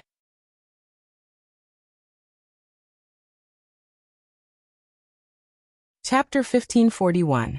Yunjian's words, coupled with her words and actions, made Fan Xian feel the fear of death. Ah. Fan Xian had been slapped by Yunjian like a crazy woman at this moment. Her hair was messy, and she was lying on the ground. Stop hitting him. Stop hitting him. I'm an employee of the Pleasure Island Amusement Park's monitoring room. I'm sorry about the accident just now. I've found the reason why the little boy was thrown out of the pirate ship. This isn't a technical error. It's the boy lying on the ground who unfastened the seatbelt of the little boy just now when the pirate ship rose to the highest point, causing the little boy to fly out and almost cause an accident. Our Pleasure Island Amusement Park's equipment will not have any technical errors, so all the responsibilities must be borne by him and his parents. We have contacted the police. Please wait for a while. Just when the scene was chaotic to a certain extent, a staff member in uniform came over. In order to emphasize that the accident just now was not caused by a technical error in the amusement facilities of his Pleasure Island Amusement Park, he emphasized that Zhang Laifu deliberately persecuted Xiao Yunju just now. The staff spoke in English. Most of the people standing around understood English. At this moment, when they suddenly heard what the staff said, they were completely shocked. The video surveillance in the monitoring room was, just now, Xiao Yunju could be thrown out, not because the safety facilities of the pirate ship were not in place, but Zhang Laifu did it deliberately? Oh my god. This can't be true. The little boy just had an accident, and it was done by this innocent-looking boy. Oh my god. If this is really done by this boy, then his heart is too bad. This kind of person is the scum of society. He should die. He doesn't learn good things at such a young age, and only knows how to harm people. That little girl did a good job. She did a good job. They should be kicked to death. After listening to the staff's words, the people around immediately turned to Yunjian's side. First of all, the staff of the amusement park would definitely be involved in the ending of this matter. Although Zhang Laifu was young, premeditated murder was no small matter. What's more, if they didn't deal with it properly, if word got out that the amusement park's gaming equipment was faulty, and someone almost fell to his death, the amusement park wouldn't take the blame. After such a thing happened, the police came quickly. Yunjian didn't follow them to the police station. Su Li was the princess of H country. As long as Yunjian didn't commit murder or arson, the police wouldn't take Yunjian to the police station in H country. Zhang Laifu, Fan Xian, and Zhang Shan were not so simple. Before Zhang Shan, Zhang Laifu, and Fan Xian were taken away, Yunjian had already knocked them out. Only then did Zhang Shan dare to come forward. He hugged his son tightly and shouted. At this moment, the phone in Zhang Shan's pocket suddenly vibrated. He quickly put down his son. Zhang Laifu picked up the phone and opened the message. He saw that his bank account originally had a balance of tens of millions, but at this moment the text message was sent. The remaining amount instantly became 0. Zhang Shan, who saw this text message, almost fainted. This text message was followed by a message. Your wife and son provoke someone who shouldn't be provoked. I'll let you live and take all your wealth.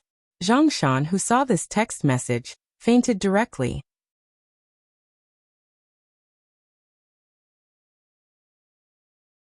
Chapter 1542.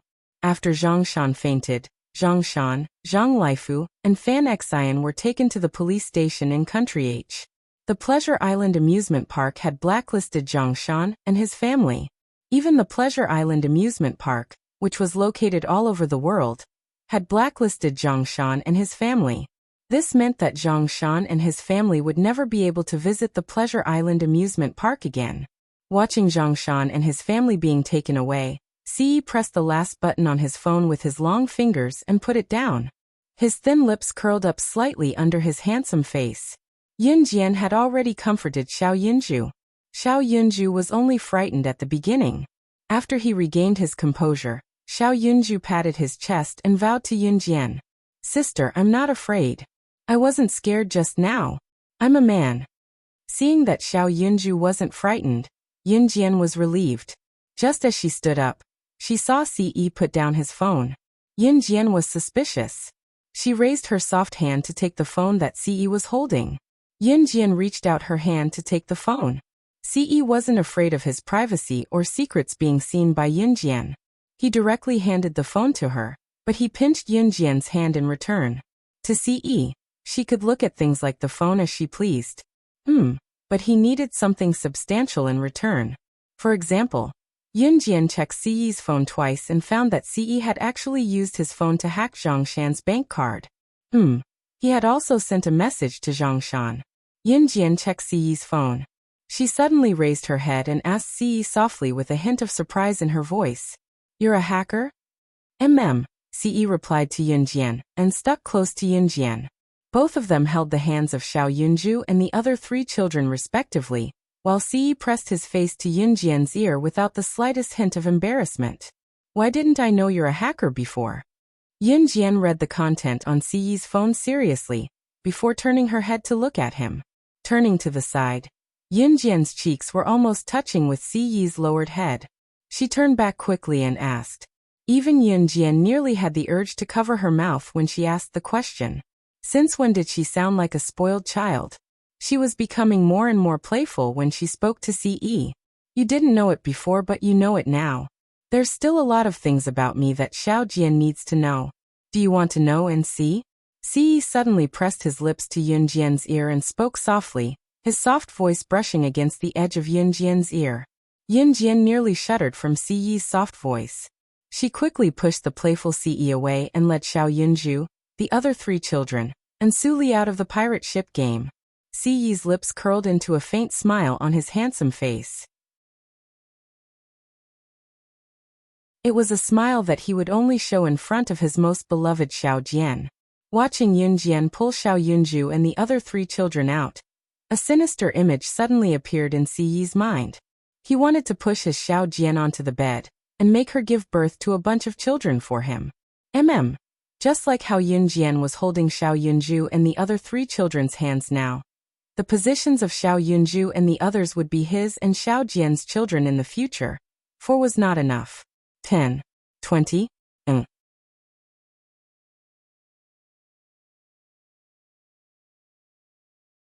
Chapter 1543. Ce did not stay for long as Yunjian had already left. He believed that it would not be long before a baby Ce would be stuffed into Xiao Jian's stomach. It was time for his heir to be born. If Yunjian knew what Ce was thinking, she would probably glare at him before lowering her head. Yao Lily and Lin Wan did not know what happened on the pirate ship. Pleasure Island Amusement Park was indeed a world-famous amusement park. After Yao Lily and Lin Wan walked around the amusement park, they almost couldn't hold any more food and dolls in their hands. Lin Wan had a lot of fun today. Most importantly, she was actually having fun with the superstar, Yao Lily. God. This was something that Lin Wan did not even dare to imagine in the past. After meeting up with Yunjian, the group returned to Country H's palace. Yunjian and Lin Wan came out to play during the weekend. They still had to go back to school on Monday. Therefore, both of them planned to fly back home after dinner in Country H's palace. "You're leaving? Why? Did we not treat you well?" Richard asked loudly in shock when he heard that Yunjian was leaving. Yunjian was leaving? She was leaving so soon? How was he going to keep her in Country H? Once Richard remembered that his mother, Marcia, had promised to help him keep Yunjian, he turned to look at Marcia.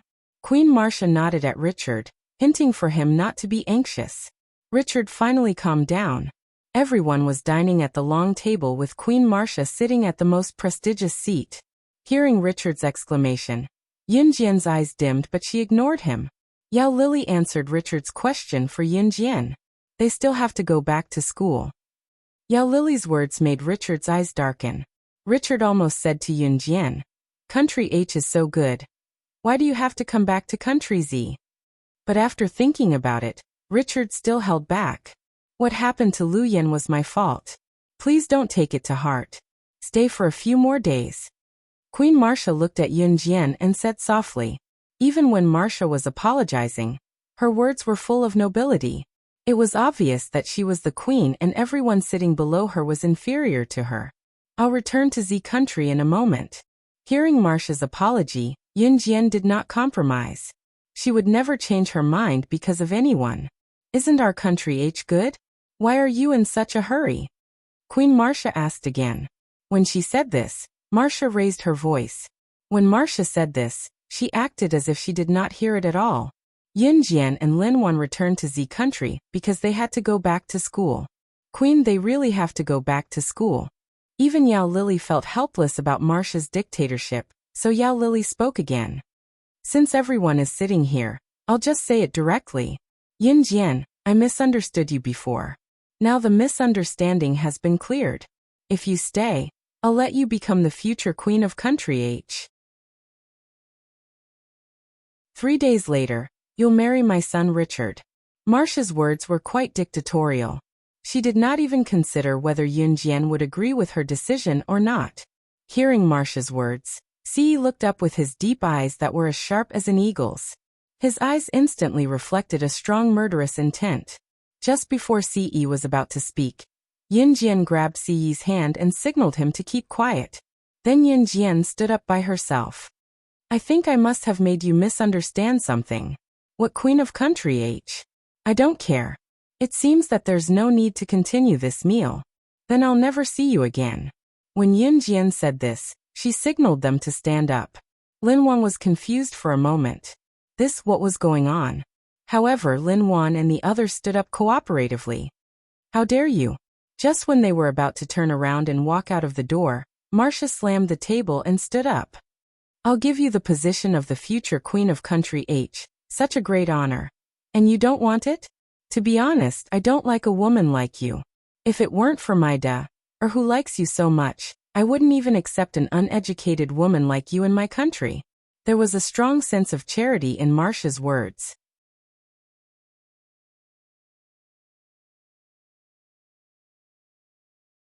Chapter 1544.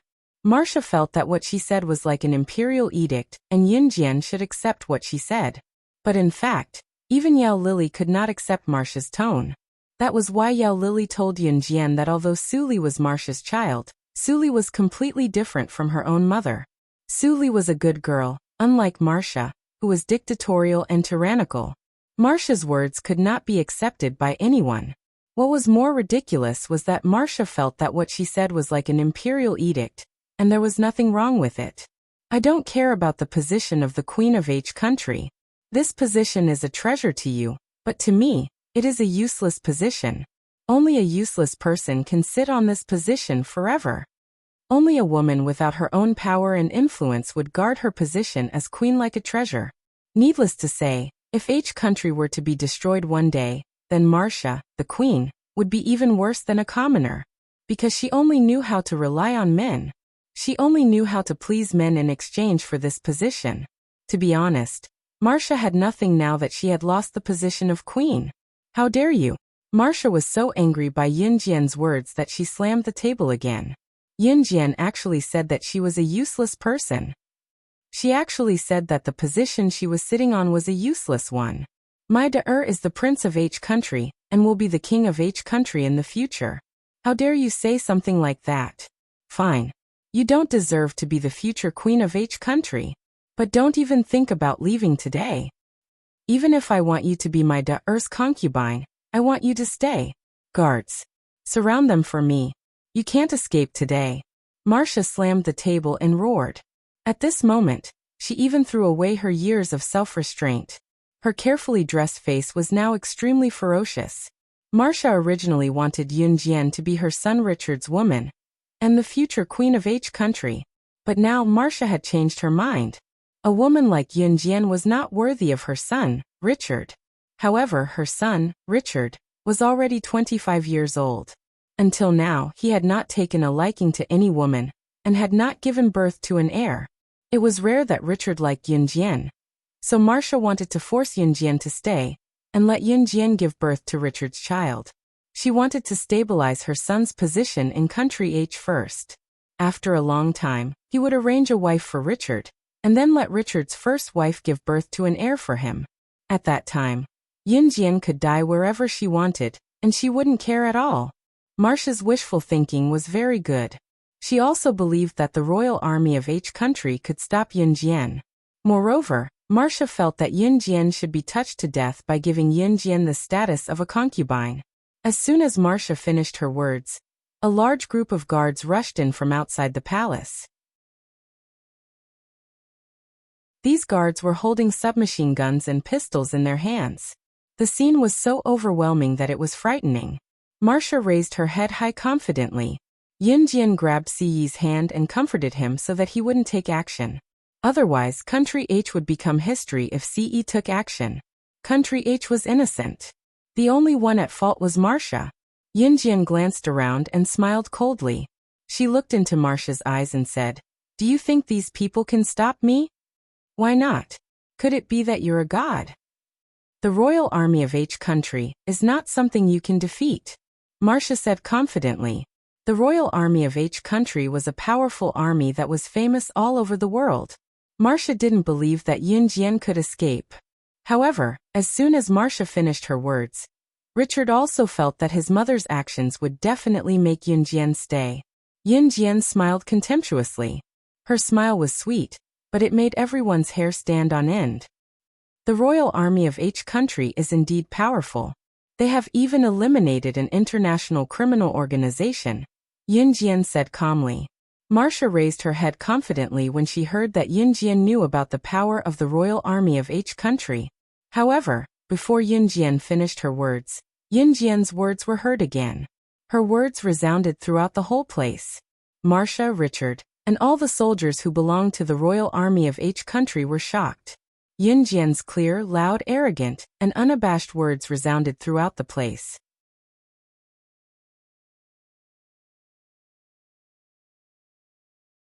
Chapter 1545. Yun Jian's clear voice echoed in every corner of the venue. Everyone was stunned when they heard Yun Jian's voice. Apart from Ce, no one could react in time. Ce stood next to Yun Jian. If Yun Jian was not holding his hand, he would have attacked long ago. Why would he wait until now? However, Ce did not attack immediately because Yun Jian was holding his hand, and he could feel the warmth of her tender hand.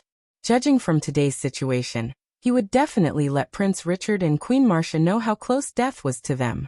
Ce's expression was nonchalant, but those around them who knew what Yun Jian was referring to caught up with her swiftly. Yun Jian, just now, what did she say? She said that Queen Marcia's country H royal army was powerful, but slaying God's kosher mercenaries would not be weaker than Queen Marcia's country H royal army. She even said that there was no such thing in this world as an army that could stop slaying God. Slaying God? Kosher mercenaries? What? Slaying God? Could the slaying God that Yun Jian mentioned be the #1 secret agent on the international secret agent ranking? The king of secret agents that no one could surpass? The one who struck fear in people's hearts and made countless international businessmen and politicians flinch. Slaying God. Queen Marcia, Richard, and everyone from country H's royal army were horrified when they heard Yun Jian's words. Yao Lily's face darkened as well. Yao Lily only knew about Yun Jian's ability, and the fact that Yun Jian could come and go as she pleased in an Hun organization. Hence, she assumed that Yun Jian was comparable to the 4 leaders of an Hun organization. However, she had never expected Yun Jian to be the #1 secret agent on the international secret agent ranking. No wonder, no wonder. No wonder you're called SS. You're the #1 secret agent on the international secret agent ranking, slaying God. Yao Lily looked at Yun Jian in horror. Yao Lily had never asked about Yun Jian's identity before, but that didn't mean she wasn't curious. However, Yao Lily knew that the less he knew about this, the better. Today, After hearing Yin Jian's question that had puzzled her for many years, Yao Lily was really shocked. It turned out that the person who had saved her back then was slaying God, the number one on the international secret agent ranking. Queen Marcia and Richard were still in shock. The two of them stood there stupidly, unable to react for a long time. It was not until Yao Lily's exclamation that Marcia and Richard realized what was going on. Naturally, Marcia and Richard knew what slaying God, the number one on the international secret agent ranking, represented. When Marcia and Richard heard what Yin Jian said, they were completely stunned. It was only until they heard Yao Lily's voice that both of them snapped out of their shock. When Marcia heard Yin Jian calling herself slaying God, the number one on the international secret agent ranking, she was about to retort in a cold tone when she heard Yao Lily's voice. Yao Lily had addressed Yin Jian as SS from the beginning. That was true. In the beginning, no one knew what Yao Lily meant when he called Yin Jian SS. However, after hearing Yin Jian's self-address, and recalling that Yao Lily had always addressed Yin Jian as SS, slaying God? She was SS? You. Are you really? Are you really slaying God, the number one on the international secret agent ranking? The current boss of kosher mercenaries? The queen's noble demeanor crumbled again and again. Her pupils constricted as she stared at Yin Jian and shrieked in shock.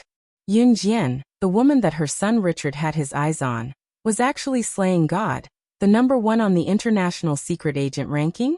The king of secret agents who terrorized the world. Queen Marcia had just finished asking Yin Jian, when she saw Yin Jian taking 2 steps toward her. Marcia's heart skipped a beat when she saw that. She was so shocked that her face froze. In the next second, Yin Jian took 2 slow steps toward Marcia. She smirked and spoke in a cold voice. Marcia was so shocked that the crown on her head fell off.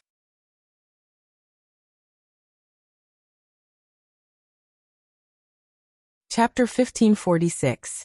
Slaying God, the number one on the international secret agent ranking, was a world-class existence. Not only that, she was also the boss of the kosher mercenaries. The kosher mercenaries alone were comparable to the country H's royal army. No, the kosher mercenaries were not on the same level as the country H's royal army. The kosher mercenaries were many times more powerful than the country H's royal army. In other words, if the kosher mercenaries wanted to, they could even destroy a country. At the very least, the kosher mercenaries could fight against the country H's forces. Marcia's face darkened completely, especially after hearing what Yin Jian said. Marcia was even more terrified. The manners of a queen did not exist in Marcia's mind at all. Marcia's face turned pale. Fortunately, Lin Wan was not around. Otherwise, she would have been scared out of her wits, and it would be difficult for Yin Jian to explain. Even if you're the number one on the international secret agent ranking, slaying God. So what? Don't forget that your brother and sister are still here. The country H's royal army may not be able to trap you, but don't forget that your brother and sister won't be able to escape death either. Marcia was so frightened by what Yin Jian said that the crown on her head fell off. She quickly squatted on the ground to pick it up and put it back on. From the corner of her eye, she saw Xiao Yunju and the rest. Therefore, Marcia used this to threaten Yin Jian. Of course, the moment Marcia heard Yin Jian say that she was slaying God, she was completely terrified. The number one on the international secret agent ranking, slaying God. She did not dare to let Yin Jian stay. Unless Marcia did not want to live anymore. However, based on what Yin Jian said, it seemed that Yin Jian was not going to let her go. Marcia trembled violently. However, as the queen of country H, she forced herself to calm down. Compared to Marcia's reaction, Richard looked at Yin Jian with infatuation and despair. She was slaying God, the number one on the international secret agent ranking. Did this mean that there was no hope for him? What Marcia said sounded right to the people around her. It was true that slaying God was powerful, and no one dared to refute that statement. However, Yin Jian now had a family to feed. She was not alone. She had brought Xiao Yunju and the other 2 with her. As slaying God, the top secret agent in the international ranking, it was only natural that she could escape from the guns of country H's royal army easily. However, things were different now. She Yin Jian was no longer alone. She even brought along Xiao Yunju and the other two. It wasn't difficult for her to escape alone. But what if she brought along Xiao Yunju and the other two? Marcia was full of confidence this time. She could not afford to offend slaying God. Then threaten slaying God. Slaying God would definitely compromise after being threatened. At that time, she would ask Yunjian to bring Xiao Yunju and the others away quickly. Marcia's only thought was to send slaying God away. She did not want to create a disaster because of her actions. However, just as Marcia finished her sentence, Yao Lily continued. What Yao Lily said made Marcia's expression change drastically. SS once brought dozens of people to escape the attack of hundreds of gold medal assassins, let alone bringing 3 to 4 people to escape from Country H's Royal Army's attack. I know her. With her ability, even if she managed to escape safely with her people, she still has the ability to wipe out Country H's Royal Army. Yao Lily was very firm when she said this because she had seen Yunjian's ability before. What are you talking about? How is this possible? Yao Lily's words made Marcia's jaw drop. Just when Marcia was so shocked that she could no longer express the fear in her heart with panic, Ce, who was walking toward her from a distance, walked toward her. Ce, who stood not far away, strode forward and took 2 steps toward Yunjian, extending his arm to pull her into his embrace. Ce pulled Yunjian into his embrace in front of everyone. His thin lips curled as he spoke coldly. His words were directed at Marcia and Richard. 100 missiles from an Hun organization have locked onto Country H's royal palace. You will pay for your foolish actions.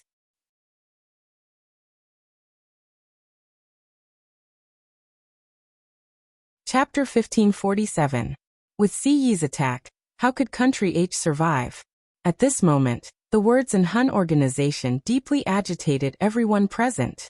Everyone's expression changed abruptly, especially Marcia and Richard.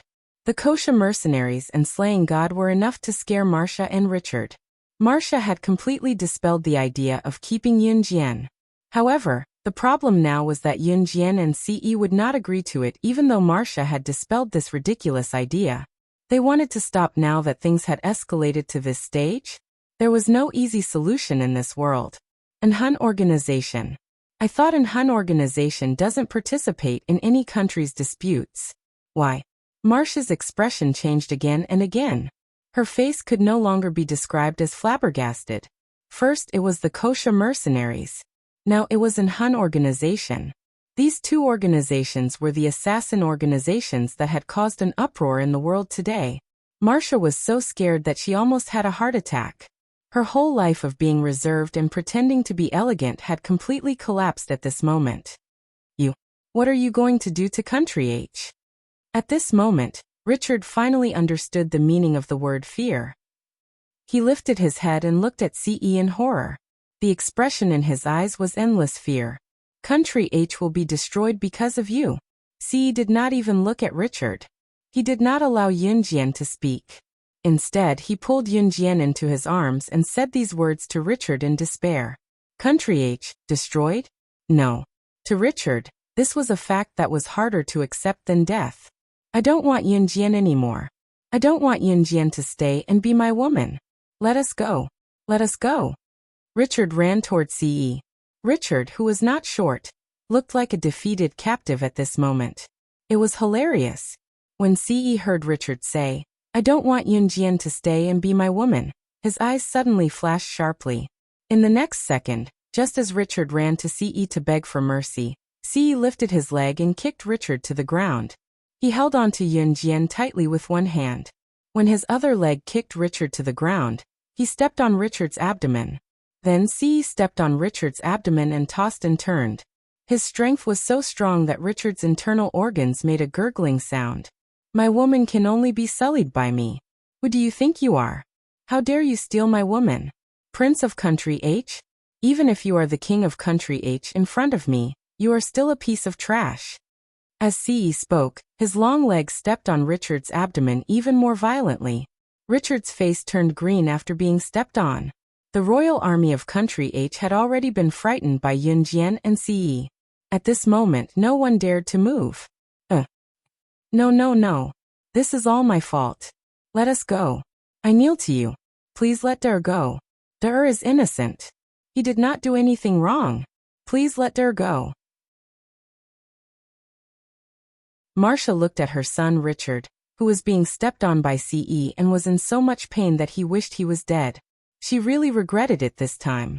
Seeing that Richard was almost suffocated by Ce's foot, Marcia directly gave up her dignity as a queen. She actually knelt down in front of Ce in front of everyone. But who was Ce? Why would he care about Marcia? Just when Marcia thought that things had reached a point of no return, something even more desperate happened. At this moment, a guard rushed in from outside the gate. When she saw this guard, Marcia was stunned. This guard was Marcia's husband, who was also the closest confidant of the king of country H. Before Marcia could wonder why the king's closest confidant was here, the bodyguard then exclaimed in an exaggerated tone, "Young master, you've been through a lot." Queen. Prince. Not good. I don't know what happened, but the technical department of country H has been completely infiltrated by a large group of hackers. All the money in the bank has been frozen and all the weapons and equipment have been completely hacked. The king is rushing people to the front hall. You should go and take a look. Just when the guard finished speaking, Marcia and Richard suddenly looked up at Ce with narrowed eyes.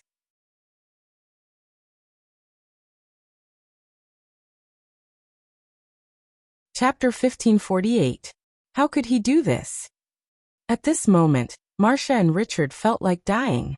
If Marcia and Richard weren't sure that Ce was a member of an Hun just now, then Marcia and Richard were sure of it now.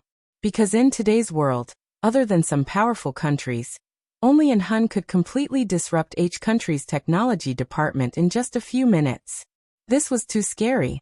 In the high-tech world, if a hacker was good enough, he could do many incredible things. And an Hun was a place where countless elites and talents were gathered. After the guard finished his words, he was also frightened by the atmosphere at the scene. How could the king of H country kneel to a stranger? Their prince of H country was actually being stepped on by a stranger. The guard who didn't know what was going on shouted and rushed towards Ce. At the same time, the guard took out a pistol from his waist and tried to aim it at Ce. He shouted, "Let go of our prince," and rushed towards Ce. However, just as the guard was about to fire, Ce lifted Richard from the ground and used Richard to block the guard's gun. The guard reacted quickly. Seeing that Ce used the prince to block the gun, he immediately put away his pistol and didn't fire. At the same time, Ce took 2 steps forward with his long legs and sent the guard flying with a kick.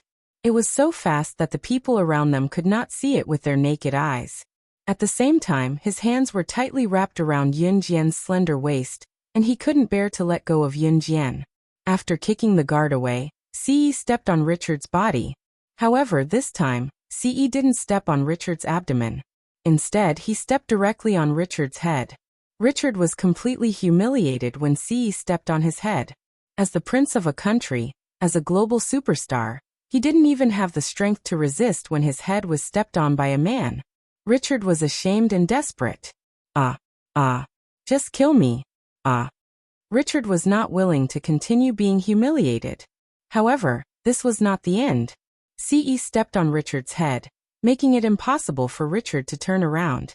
The strength of his leg was so great that Richard couldn't even turn over. The pain in his body and the humiliation in his heart almost drove Richard to the brink of collapse. But this was not the end. Ce held Yun Jian with one hand and stepped on Richard's head. She said to Richard word by word, "She's my woman.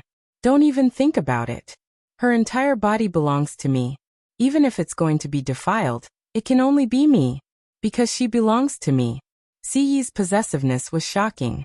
After he said the last word to Richard, he lifted his leg that was stepping on Richard's head, but at the same time, he lifted his leg and kicked Richard's face, knocking him out. Ce was not throwing a tantrum. He was just handling a matter calmly. His Xiaojian could only be his. Even if he wanted to, it could only be him. Everything about her, from her skin to her cells, could only belong to him. His personal possession. Even if she was tainted, it could only be done by him. Maida. Marcia had completely lost her dignity as a queen. When she saw that Richard had fainted, She crawled toward Richard like a frightened dog. The crown on her head fell off as well. Marcia did not look like a queen at all. Richard and Marcia were completely scared out of their wits. Ce was already holding Yunjian's hand and walking out. Before he left, he took Xiao Yunju and the other two with him. He held Yunjian's hand carefully with one hand while his other hand grabbed Xiao Yunju and the other two by their collars and dragged them outside. Yao Lily followed them out as well. She planned to look for Lin Wan, who had gone to the washroom because of a stomachache just now. Ce held Xiao Yunju's collar with one hand and Yunjian's hand with the other, like he was holding a treasure as they left Country H's palace. The Country H's royal army in Country H's palace did not dare to make a sound. They could only watch as Ce left with Yunjian. Not long after Ce pulled Yunjian out of the palace, Missouri-san arrived in a helicopter. Emo-san was called over by Ce. After Ce carried Xiao Yunju and the other three onto the helicopter, he carried Yunjian onto the helicopter and returned to Country Z.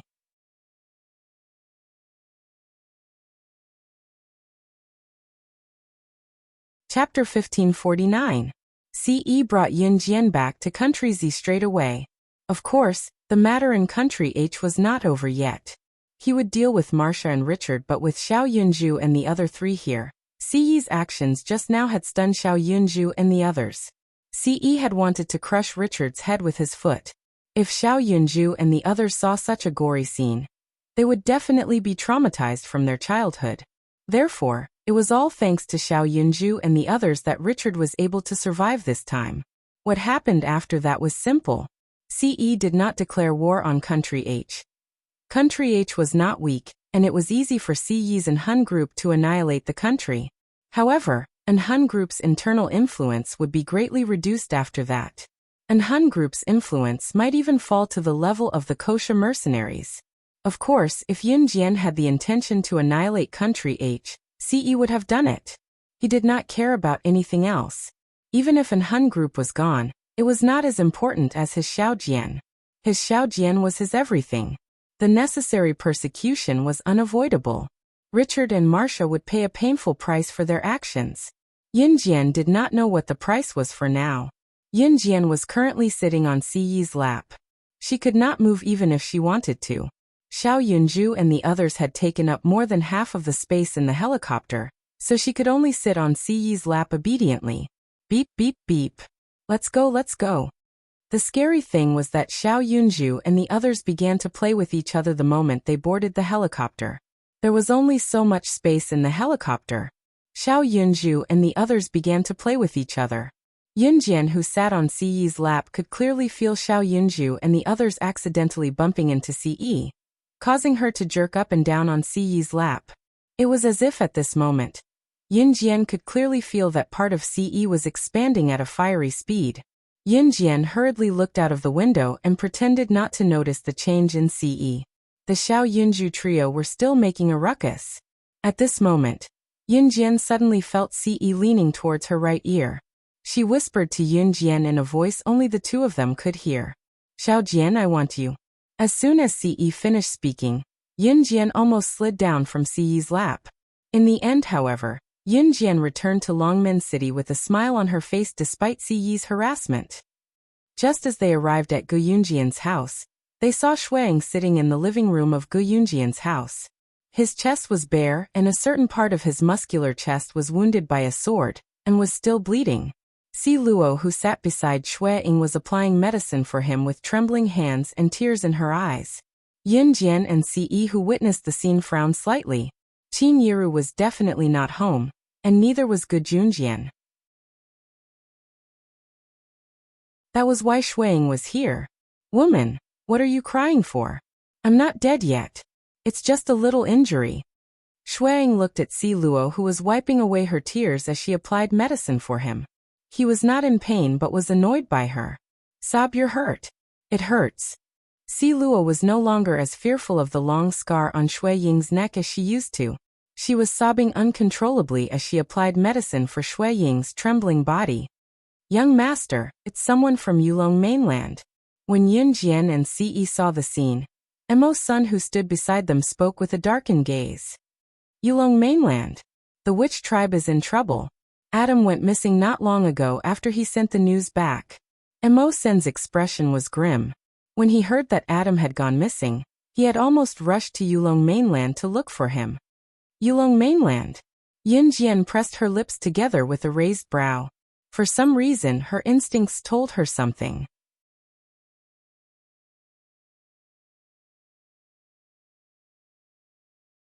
Chapter 1550. Tell me the details. Ce lowered his dark eyes slightly. He looked sideways at Emo-san and said these 3 words briefly. Yin Jian's eyes also lowered slightly. They had lost contact with Adam? Did this mean that they had lost track of Adam in the Yulong continent? Adam and Lan Su were together. If they lost contact with Adam, it meant that something must have happened to Lan Su. Something must have happened to the witch tribe. It's like this. Someone desperately escaped from the witch tribe and brought us news that something had happened to the witch tribe. The #1 aristocratic family in the Yulong continent, the Huyan family, had attacked the witch tribe. At that time, that person was chased by a group of Huyan family's top experts to the organization. The Huyan family's top experts were all killed by Shuang. Cough cough, but Shuang suffered some minor injuries in order to save Si Luo. Emo Sen's brows furrowed tighter with every word he said. In short, the witch tribe was in danger. They did not know whether Adam, who was in the witch tribe, was in trouble. The #1 aristocratic family in the Yulong continent, the Huyan family. Yin Jian uttered the words softly and slowly. A sharp glint flashed in her deep eyes as a sharp, murderous intent flashed in an unknown corner. Young master, are we going to the Yulong continent? Emo-san suddenly frowned. He looked sideways at Ce and asked solemnly. Pack up. We'll leave in 3 days. Ce relaxed his brows slightly, but the seriousness on his face did not diminish. I'll go too. For some reason, Yin Jian could not let go of the witch tribe.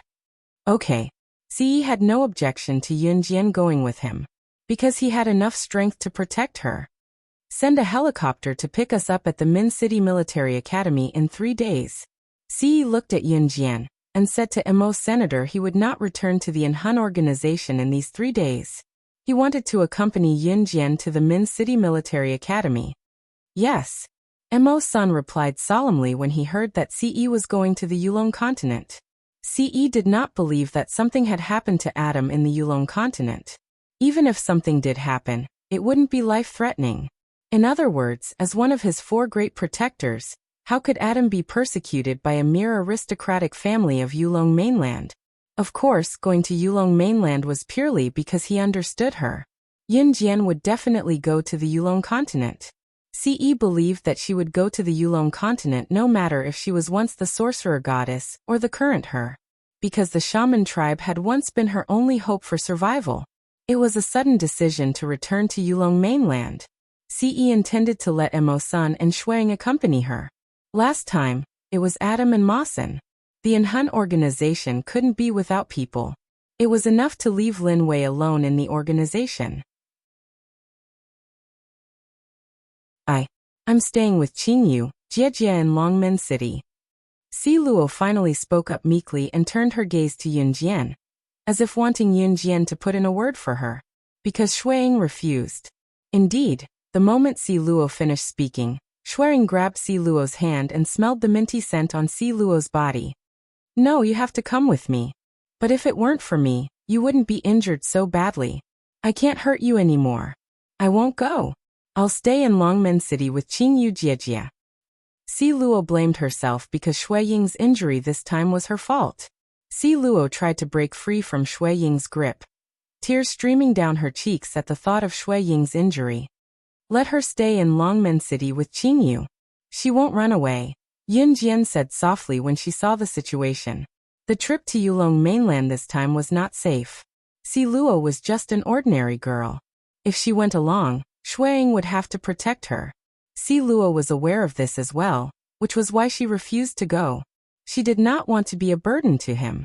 She would rather be the one injured. All right. Shuang relented at once at Yin Jian's persuasion.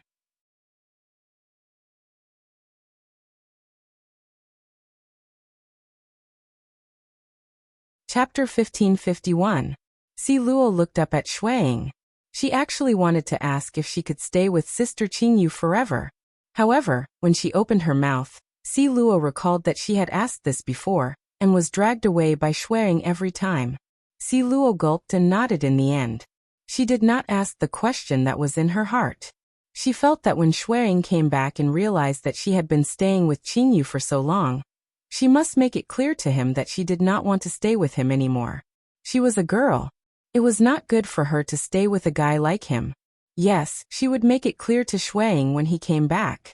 Early the next morning, Ce and Yunjian went to Min City's military academy. They did not depart to Yulong mainland directly, because they wanted to catch the Huyen family off guard. This was Ce's first time coming to Min City's military academy since school started. However, with Ce's age, the school could only arrange for him to be promoted to Senior 3. "I'll look for you in the afternoon," Ce said softly to Yunjian as they walked to the teaching building. Yunjian nodded. Ce then turned around with his hands in his pockets lazily as he made his way to the Year 3 classroom. It was only then that Yunjian went to her classroom. Linwan did not know that Yunjian had gone to the toilet when she revealed her identity in Country H's palace. Linwan had no idea what had happened in Country H when she saw Yunjian coming in from the classroom door. She quickly waved at Yunjian and smiled brightly. "Yunjian, you're here for school. I told Muing about our trip to Country H 2 days ago. It was fun, wasn't it?" Linwan was not in Country H's palace at that time. She had gone to the toilet, so she did not see Country H's Queen Marcia's face. Therefore, in Linwan's eyes, she thought that Marcia and Richard, the Queen of H Kingdom, were quite friendly. Yunjian didn't explain much. She just nodded her head in agreement with Linwan. No matter what Marcia and Richard had done before, since Linwan was not present at that time, it would be good to leave a good impression on her.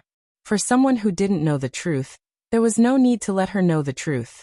Sometimes, knowing the truth wouldn't do any good. Muing had already returned to the Min Military Academy. Since Mad Dragon had returned to the Kosha mercenaries, there was no point for her to continue staying at home. "Yunjian, come to the office." Just as the class was bustling with noise and excitement, before the class officially started, their homeroom teacher, Mr. Chu, stood at the front door of the classroom and waved to Yunjian. After Ms. Chu called Yunjian, she went back to her office. When the surrounding students saw that their homeroom teacher came to the classroom and called Yunjian to the office personally, they were all in an uproar. "Oh my God, the homeroom teacher came to the classroom personally to call Yunjian. Yunjian, did you do something that annoyed the homeroom teacher? Hurry up and go to the office. Don't get scolded if you're late." Usually nothing good happened in the office, so the students naturally thought so. Linwan also looked at Yunjian in confusion. In the end, for Yunjian's sake, she also said to Yunjian, "Yunjian, hurry up and go to the office." Yunjian nodded. She turned and walked out of the classroom under the gaze of the whole class. Walking along the corridor to the office, Yunjian saw more than 10 students standing in the office. However, Yunjian had never seen these students before. She guessed that they must be second or third-year students. Moreover, these students were all boys. This row of boys stood in the office with their heads slightly lowered. They looked very similar to boys who were punished for making a mistake. Just as Yunjian walked into the office, Ms. Chu waved at Yunjian. "Yunjian, come. Everyone's here. Hurry up and come over." Although Yunjian had her doubts, she still followed her. At this moment, Ms. Chu cleared her throat and said, "It's like this. There are more than 10 high school military schools like Min City Military School all over the country. This year's new semester has just begun. All the high school military schools in the country are planning to send their strongest students to participate in a friendly competition. This friendly competition is a competition of strength. Of course, since more than 10 military schools are sending their strongest students to participate in the competition, we have to get a good ranking, right? As for you guys, you are the strongest students selected by our school. Because this competition notice is a little rushed, you have to pack your bags and participate in the competition this afternoon. If you guys don't have any objections, then it's decided." Just as Ms. Chu finished speaking, The boys standing around expressed that they had no objections. These boys were seniors from the second and third years of high school, but they had never seen Yunjian before. In the past, there were more than 10 high school military schools in the country every year. However, those who were qualified to participate were usually male students. Moreover, they were definitely not new first-year students. Therefore, one of the boys looked at Yunjian a few times. In the end, he couldn't help but look at Yunjian with a questioning gaze. He said to Ms. Chu, "Ms. Chu, I have no objections to the others. This girl is a first-year student, right? Our school has never sent a girl to participate in such a large-scale friendly competition. Moreover, she's a first-year student."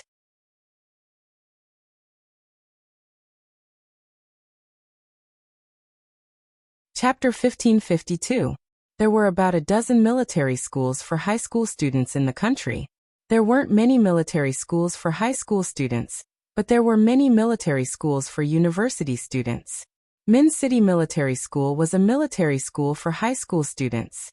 There were only a dozen military schools for high school students like Min City Military School in the country. Normally, these military academies would send out their strongest students every year to participate in the friendly competition between the military academies of the high school age group. This was something that everyone in Min City Military School knew. However, there had never been a girl among the strongest students in the school who could participate in the friendly competition in the past. Moreover, the school usually wouldn't send freshmen to participate in such a friendly competition. Freshmen were students who had just entered high school and hadn't participated in the school's training. To put it bluntly, freshmen hadn't been trained and were no different from ordinary high school students.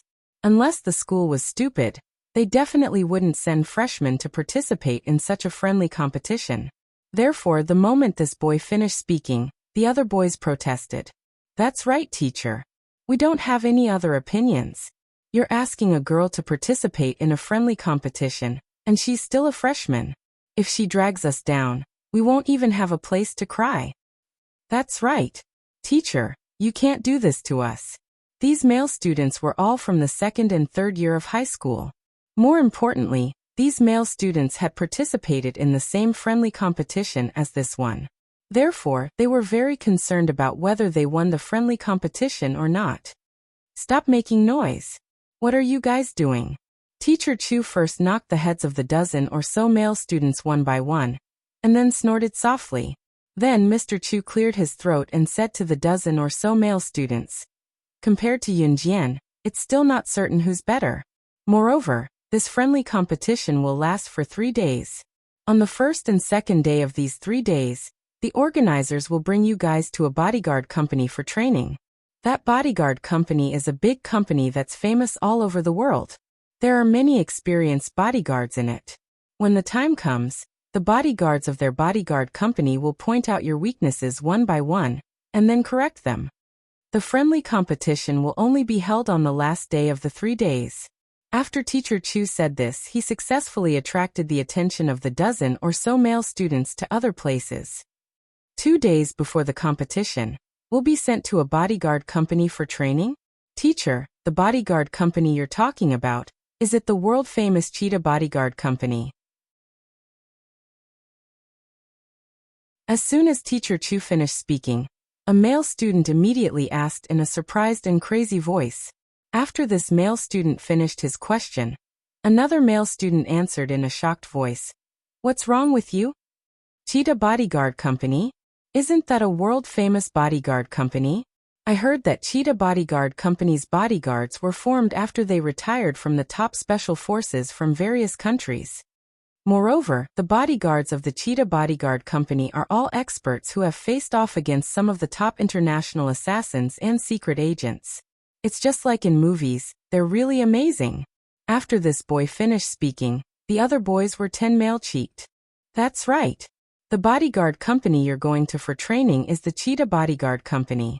Finally, under the expectant gazes of more than a dozen male students, Mr. Chu nodded.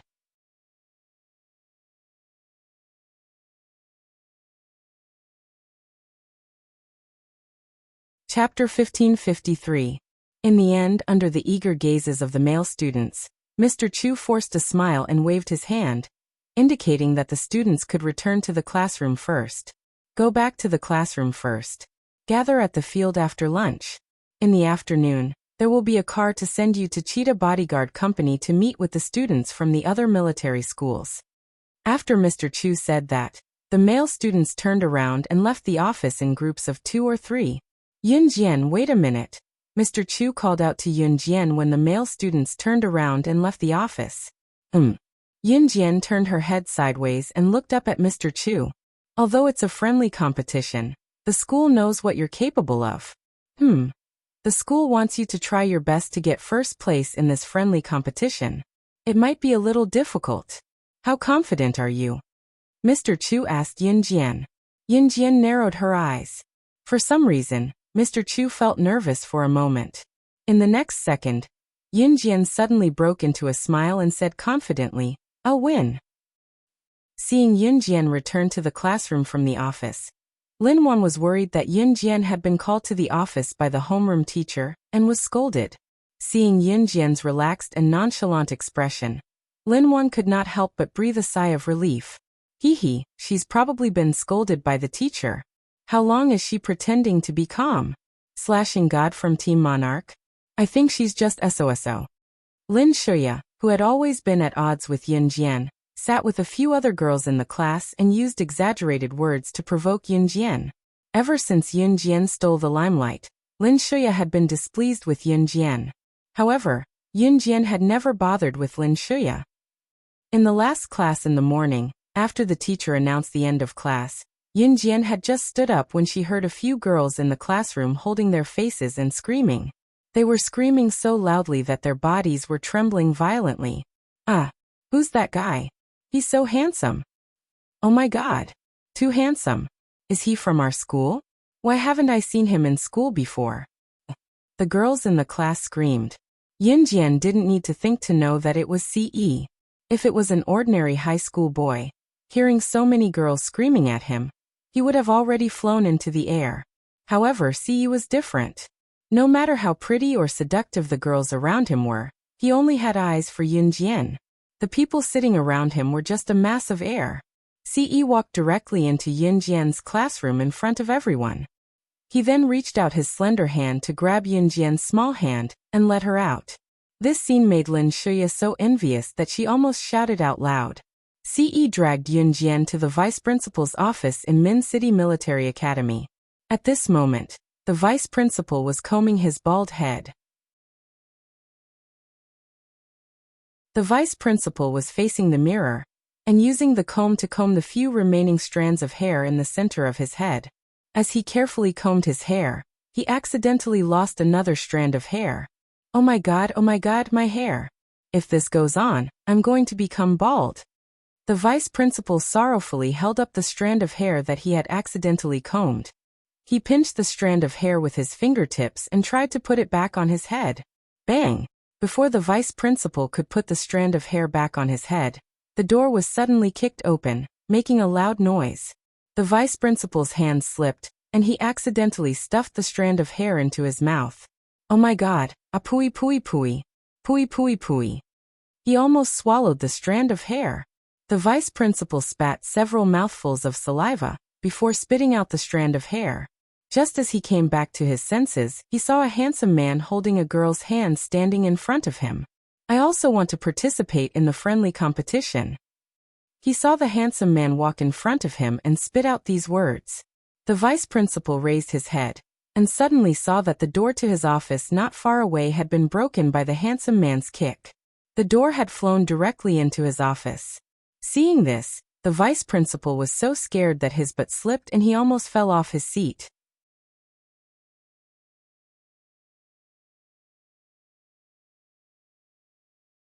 Chapter 1554.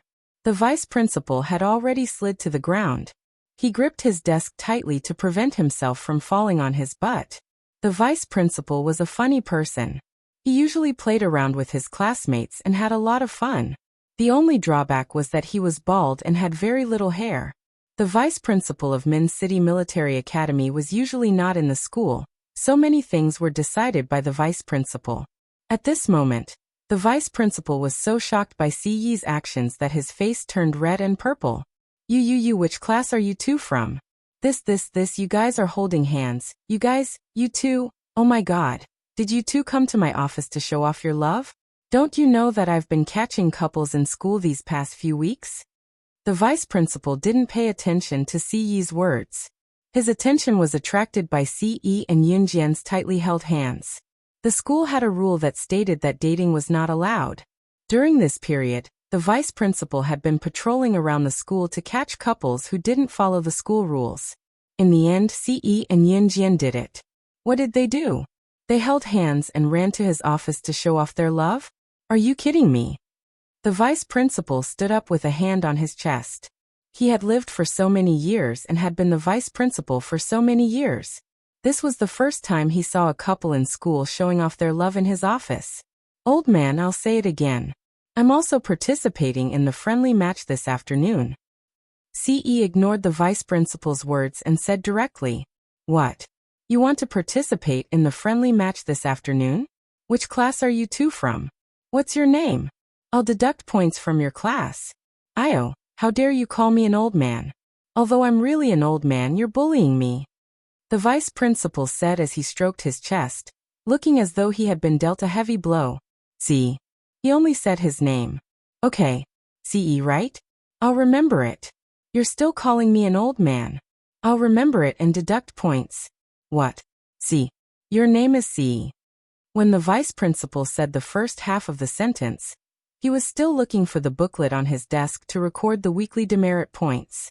However, he suddenly realized that the second half of the sentence was actually a cry of surprise. You said your name is Ce? The vice principal was so shocked that he almost bit his own tongue. He stared at Ce in shock. Ce didn't say a word as she tossed her student ID to the vice principal. The vice principal opened it and glanced at it. He almost fainted. The principal of Min City's military academy had warned him repeatedly that no matter who he offended, he should never offend a student named Ce. Give him whatever he wants. Otherwise, the Min City Military Academy would be finished. In the afternoon, right after lunch, Ce helped Yunjian carry her school bag. There were some of her clothes in the bag, and the two of them walked to the sports field. The boys whom she had met in the office just now were already standing there waiting for her. When they saw Yunjian, their faces darkened. They looked at her as if they were certain that Yunjian would be a burden. When they saw Ce, one of the male students who had previously mentioned Yunjian shouted, You're a transfer student. Why are you here? This male student was Ce's classmate. His name was Wang Kuan. Wang Kuan was the strongest male student in the third year of high school, so he was very confident and felt that he was great. When he saw Ce, Wang Kuan couldn't believe his eyes. How could a transfer student like Ce, who only had a good appearance, join the friendly match this time? Ce didn't respond. Ahem. There's a new student. Everyone, get ready to set off. The bus is here. Teacher Chu was the teacher in charge, so he coughed lightly and urged everyone.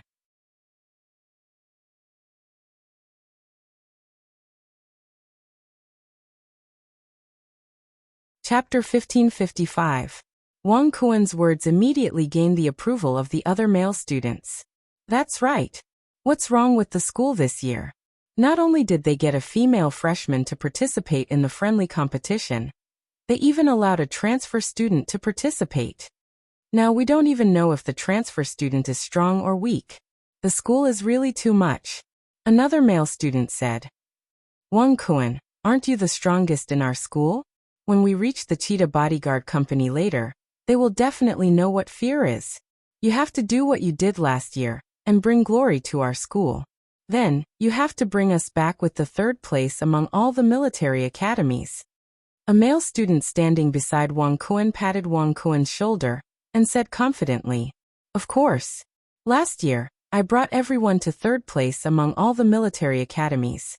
This year, I will definitely bring everyone back with the second place among all the military academies. Wang Kuan gestured confidently. Last year, Min City Military Academy only got third place among all the military academies.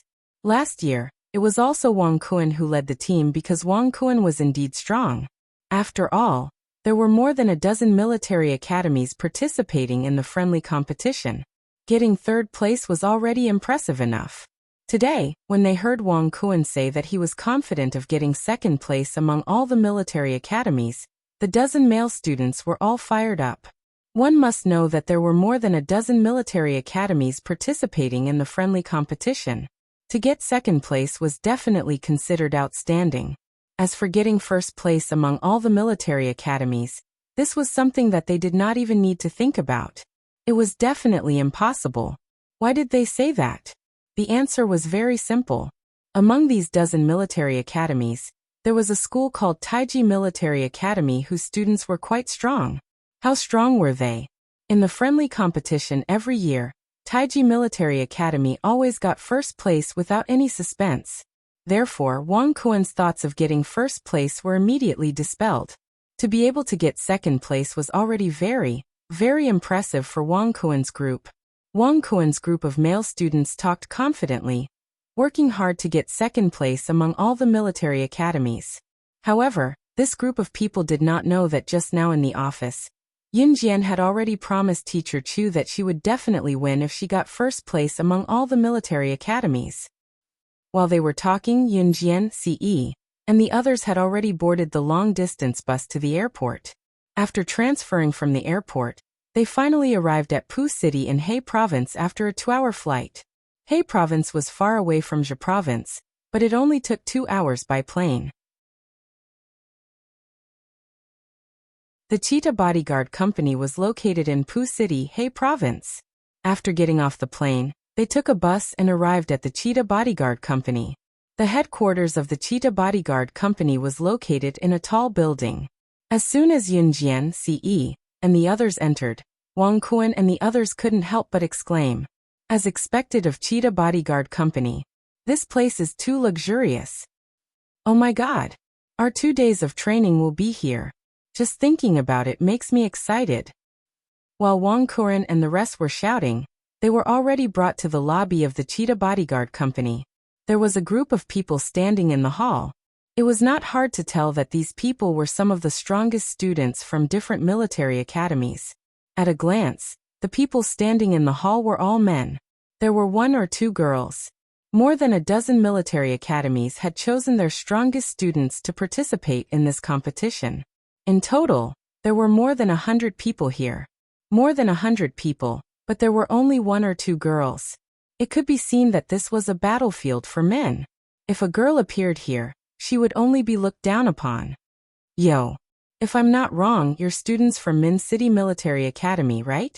TSK, what's wrong? You couldn't beat our super godly military academy last year and got third place. This year is even more impressive. You even brought girls to participate in the competition? You want to beat our super godly military academy? TSK, dream on.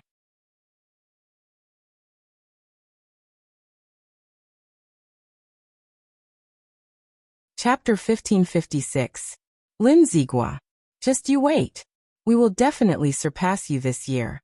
Wang Kuan and the others clenched their fists in anger when they heard the malicious words of the boy who walked up to them. The boy who came up to speak with bad intentions was called Lin Zigua. Lin Zigua was a student from the Super Godly Military Academy. In last year's friendly competition, Taiji Military Academy won first place. Second place was Super Godly Military Academy. Third place was Min City Military Academy. Last year, Wang Kuan's team almost got second place, but they were overtaken by Lin Zigua's team at the last moment. After that, every time they met Lin Zigua, Wang Kuan's team would be mocked and ridiculed. As time went by, grudges were formed. TSK, what can you use to surpass us? This little girl? Do you want to surpass our super godly military academy with this little girl? Ha. Ha ha ha, don't be too funny. I think there's no one in your school. I'm dying of laughter. Ha ha ha. It's really too funny. You're kidding me. Lin Zigua suddenly pointed at Yun Jian. He looked at Yun Jian and laughed at Wang Kuan and the rest.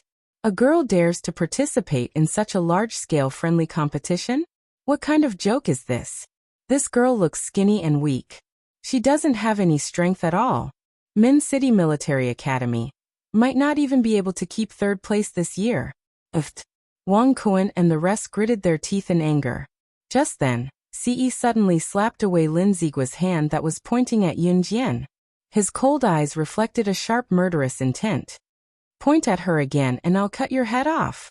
Normal people wouldn't emit such a terrifying aura. Lin Zigua was suddenly frightened by Ci's gaze, and immediately shut his mouth. You just wait and see, Lin Zigua said as he ran away. Ci's aura surprised Wang Kuan and the rest, but they did not say much when they recovered from the shock. Gather, gather. The instructor clapped his hands and signaled for everyone to quiet down. This is our Cheetah Bodyguard Company's chief bodyguard Lin Kuei. He used to be one of the strongest special forces soldiers in the world. After he retired, he became our Cheetah Bodyguard Company's chief bodyguard.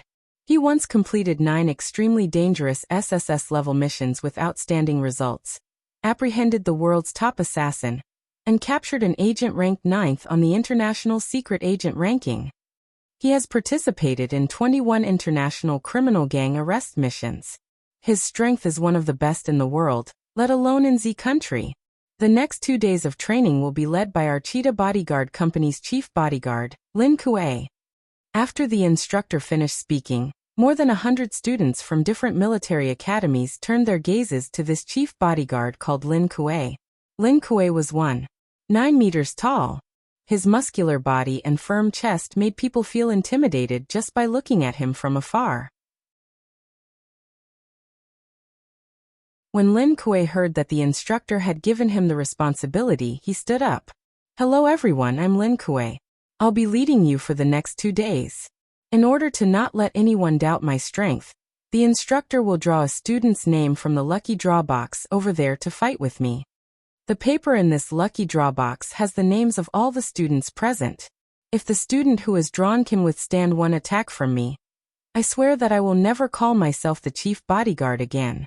Lin Kuei said confidently. The instructor beside him immediately drew a piece of paper from the lucky draw box under everyone's gaze. Then, under everyone's expectant gaze, he announced the name on the paper, Yun Jian. Why did this name sound like a girl's? The surrounding people were stunned. It was only when Yun Jian walked towards Lin Kuei that the surrounding students widened their eyes in shock. Why did he draw a girl? This girl was so thin and weak.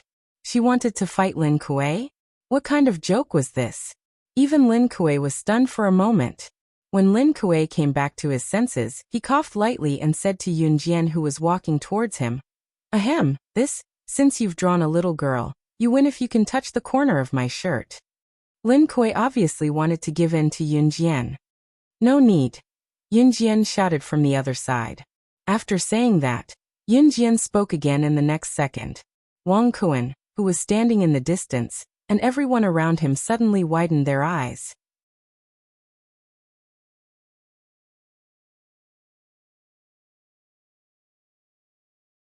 Chapter 1557. When Yun Jian said such arrogant words, Lin Kuei, who was standing not far away from her, was stunned. The surrounding students from military academies from all over the country were all stunned. When they heard about Lin Kuei's battle record, all the male students were already excited. Lin Kuei was a special forces soldier who had dealt with international criminals. He had even captured the 9th on the International Secret Agent list alive. This kind of capital and ability was enough to scare any student present. Therefore, everyone present was 100% confident in Lin Kuei's ability.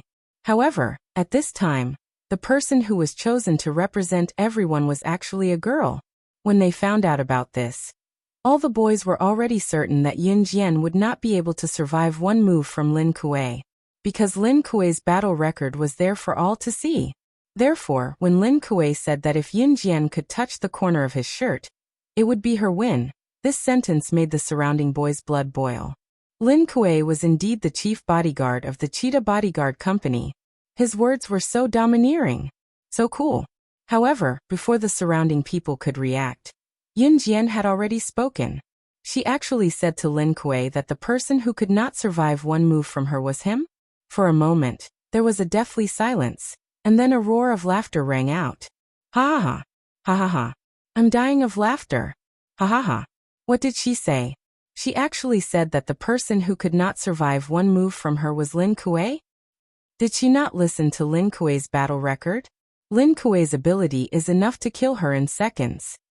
She's also a girl. Ha ha. I'm dying of laughter. I'm dying of laughter. The person who was laughing was Lin Zigua from the Super Godly Military Academy. As a student of the Super Godly Military Academy, Lin Zigua had always been in a hostile state with the Min City Military Academy. Today, with Yin Jian's performance, Lin Zigua had found a way to mock the Min City Military Academy, so he took the lead to jeer. Immediately, other people followed suit, and for a moment, there was only laughter left. Ce stood not far away with a calm expression. Although he was as calm as a mountain, he had already memorized every face that mocked Yin Jian, and planned to throw them out after the friendly competition. Cough. Little girl, it's not that I, Lin Kuei, am looking down on you, but you're a girl. I'm really afraid of hurting you. Lin Kuei finally opened his mouth. He first coughed lightly before speaking. He paused for a moment before continuing. I'm sorry.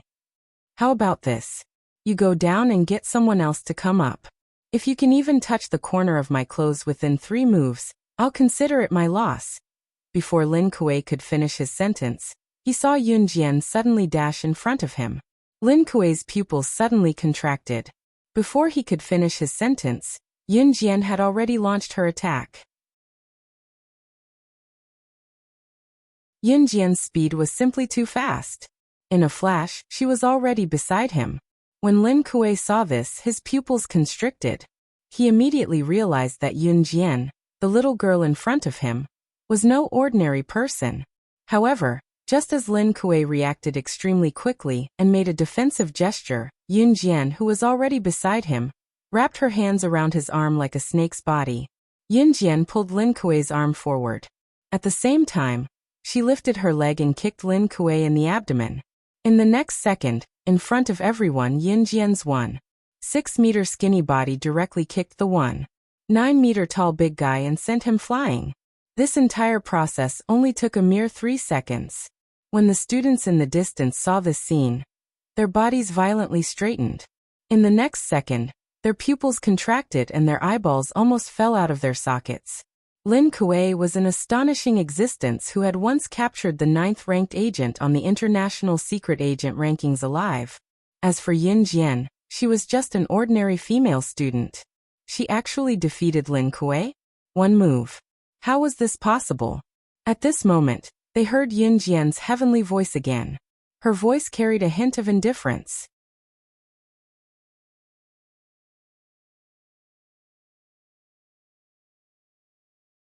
Chapter 1558. Yun Jian's words reached the ears of Wang Kuan, Lin Zigua, Lin Kuei, and the rest who had looked down on Yun Jian for being a girl. There was only one thing that could be said about the fight just now. Regardless of whether it was Wang Kuan who came from Min City Military Academy like Yun Jian, Lin Zigua who was an enemy of Min City Military Academy, or Lin Kuei, the chief bodyguard of Cheetah Bodyguard Company. The most similar thing about them was that they looked down on Yun Jian.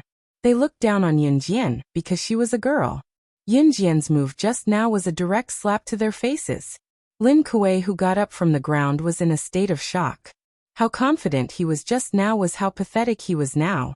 In front of so many people, he was sent flying by Yun Jian's kick without any mercy. Little girl. Where did you learn that move just now? The surrounding people were completely petrified. Only Lin Kuei got up from the ground pathetically and looked at Yun Jian in a daze. Yun Jian's move just now gave him a sense of déjà vu self-taught. Yun Jian stood coldly on the spot, pursed her red lips and said calmly, "That move. I think I've seen it somewhere before. Where was it?" Lin Kuei scratched his head when he heard that, and fell into a state of recollection. The surrounding people were speechless. Each of them was so shocked by Yun Jian's move that their eyeballs almost fell out of their sockets. Wang Kuan was the most terrified among them. Wang Kuan was the strongest person in Min City Military Academy. This was publicly acknowledged by the Min City Military Academy. Hence, when he first saw Yun Jian, Wang Kuan had a feeling that he was superior. In addition, Wang Kuan looked down on girls. In Wang Kuan's mind, what use could a girl be? Other than being a burden, a girl was useless. other than showing off his prowess in front of the girls and receiving a few screams of "Wow, you're so powerful," which gave him great satisfaction. What's the use of girls? Especially when they found out that Yunjian was still a freshman in high school. Wang Kuan and the others only looked at Yunjian with contempt. A female freshman wanted to represent Min City Military Academy in such a large-scale friendly competition? Was she here to drag him down? Therefore, at the beginning Wang Kuan and the others despised Yunjian as much as they could with Yunjian. But until just now, Yunjian's strength had completely overturned everyone's understanding.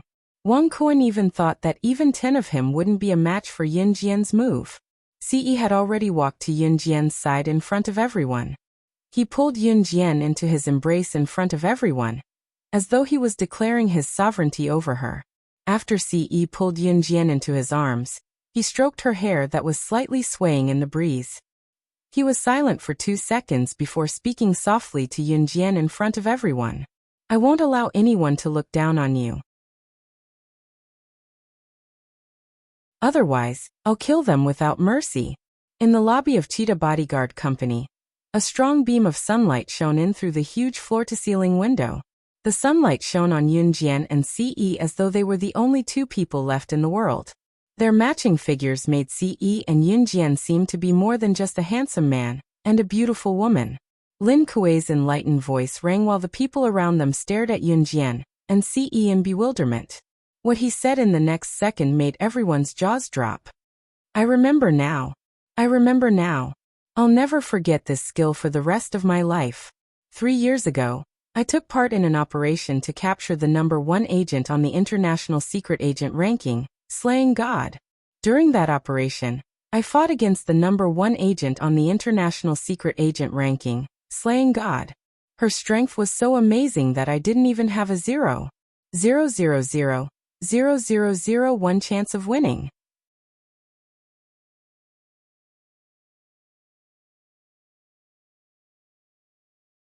Chapter 1559. Lin Kuei had a nagging feeling that he had seen Yunjian's skills before, but he could not recall it no matter how hard he racked his brain. Just now Lin Kuei had seen Ce wrap his arm around Yunjian. The way they matched each other, it was as if the people around them were ants while they were kings and deities who saved them from torment. 2 words appeared in Lin Kuei's mind when he saw this scene. King. Yunjian's ability. King. Lin Kuei had only faced one person in his entire life who had the ability of a king. That person was the #1 on the International Secret Agent ranking, slaying God. That was a terrifying existence that made one's fingertips go numb from fear. Lin Kuei's earlier words popped up in his mind. He thought about it and said it out loud. The ability that Yunjian had displayed earlier was beyond what a military high school student should be capable of. Instead, it was very similar to the terrifying existence in his memory. Lin Kuei was shocked as well. He was now in a state of stupor. Lin Kuei was shocked. However, at this moment, after hearing Lin Kuei's words, the shocked expressions of the surrounding students could no longer be described with words. The #1 on the International Secret Agent ranking, slaying God? What kind of existence was that? That was an existence that struck terror into the hearts of others. Just the mere mention of this name was enough to make one tremble in fear. Most of the students present were from military schools all over the country. They were the most ordinary students in the military schools. The #1 on the International Secret Agent ranking, slaying God, that Lin Kuei mentioned, was an existence that no one present dared to imagine. That was a shocking and frightening existence. Therefore, when Lin Kuei mentioned that he had faced the #1 on the International Secret Agent ranking, slaying God, and that slaying God's skills were on par with Yunjian's, all the students around, including the instructors who were standing at the side, were shocked beyond words. The #1 on the International Secret Agent ranking, slaying God? Slaying God's skills are on par with hers? Is this for real? Lin Zigua was so scared that he couldn't be described as shocked. His eyes were wide open as he stared at the scene in front of him. He was the first to ask in shock. Everyone snapped back to their senses as soon as he said that. Their sharp eyes stared at Yunjian, as if they were waiting for Yunjian's reply. Yunjian's eyes flashed when she saw that everyone was looking at her. If I'm the #1 on the International Secret Agent ranking, slaying God, Do you think you can still stand in front of me and talk to me? Yun Jian's indifferent voice was heard as she spoke softly. Yun Jian's nonchalant voice seemed to have a magical power. Her words made everyone present feel at ease all of a sudden. It was undeniable that Ce had taught Yun Jian how to lie. She said slang as she spoke. The people around them were at a loss when they heard what Yun Jian said. That's right. Slaying God doesn't look like you. I'm probably being too sensitive. Cough. Lin Kuei suddenly reacted. He scratched his head and thought about it. In the end, he felt that Yun Jian was right. However, even if you're not slaying God, it's an indisputable fact that you've defeated me earlier. I, Lin Kuei, am willing to admit it. From today onwards, I'll step down from my title as the chief bodyguard. Lin Kuei was a righteous man. He patted himself on the shoulder and calmly said those words. After he finished speaking, the people standing not far away had yet to recover from the shock. Lin Kuei had just finished speaking when he turned to look at Yun Jian in front of everyone and said something that shocked everyone.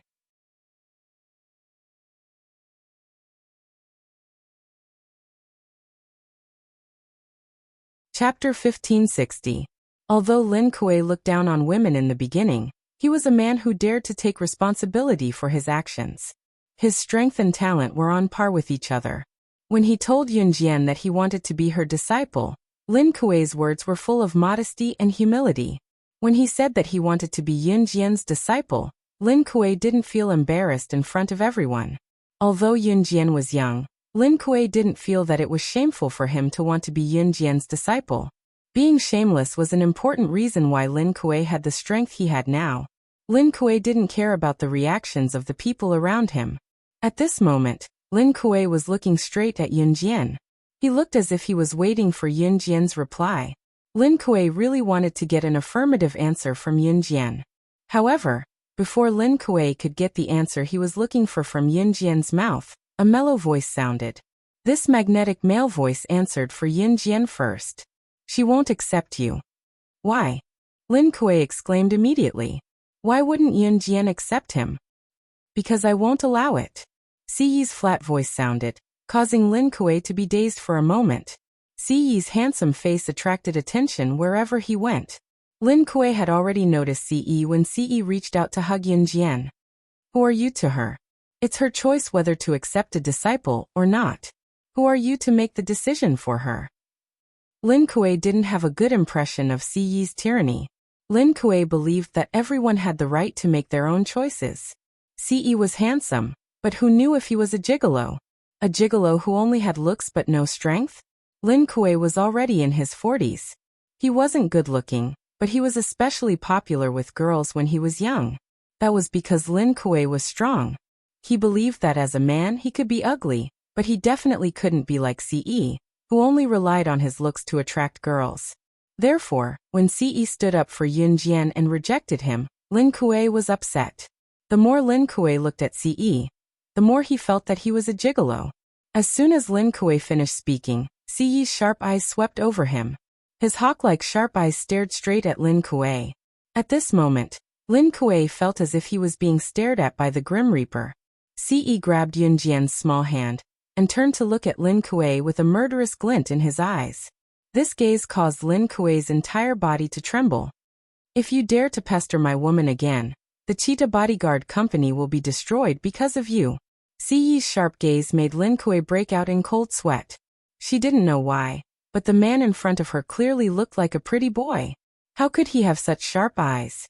Everyone standing in the distance was dumbfounded. Especially Wang Kuan and the others. Wang Kuan and the others were all students from Min City's military academy. The school didn't send them here to let Ce and Lin Kuei quarrel. Moreover, Lin Kuei was the chief bodyguard of the Cheetah Bodyguard Company. The Cheetah Bodyguard Company wasn't weak. Even Min City's military academy had to give them face. But what about Ce? He represented Min City's military academy. In the end, he said such words to Lin Kuei in front of everyone. Wasn't he just looking for trouble? Just as Wang Kuan was about to growl at Ce and tell Ce not to cause trouble, A loud voice beat Wang Kuan to CE. Let's see who dares to touch my cheetah bodyguard company. When everyone heard this loud voice, they couldn't help but turn their heads.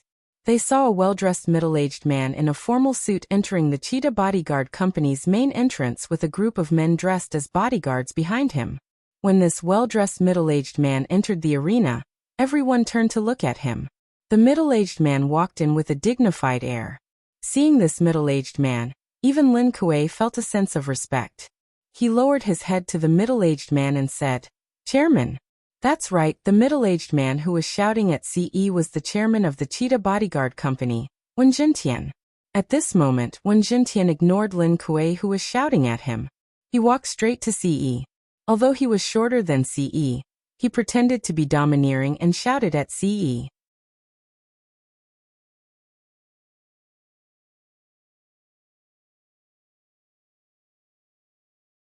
Chapter 1561.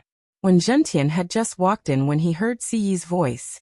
He actually said that he wanted to destroy the Cheetah Bodyguard Company? Youngsters these days were so young, yet they were so arrogant.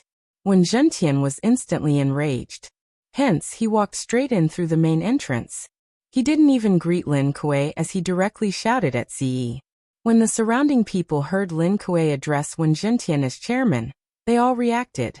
This was probably the chairman of the Cheetah Bodyguard Company. Everyone had witnessed Yun Jian's capabilities, but in their eyes, CE was just a weak gigolo.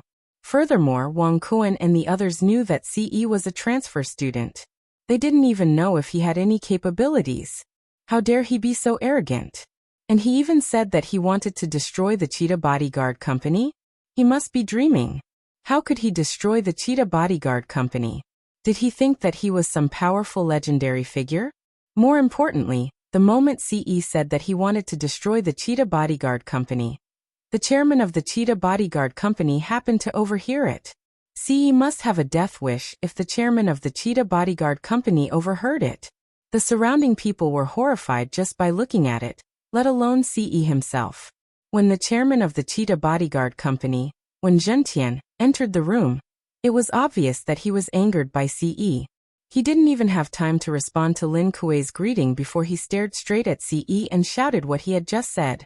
The surroundings were completely silent. Wen Zhentian's aura was strong.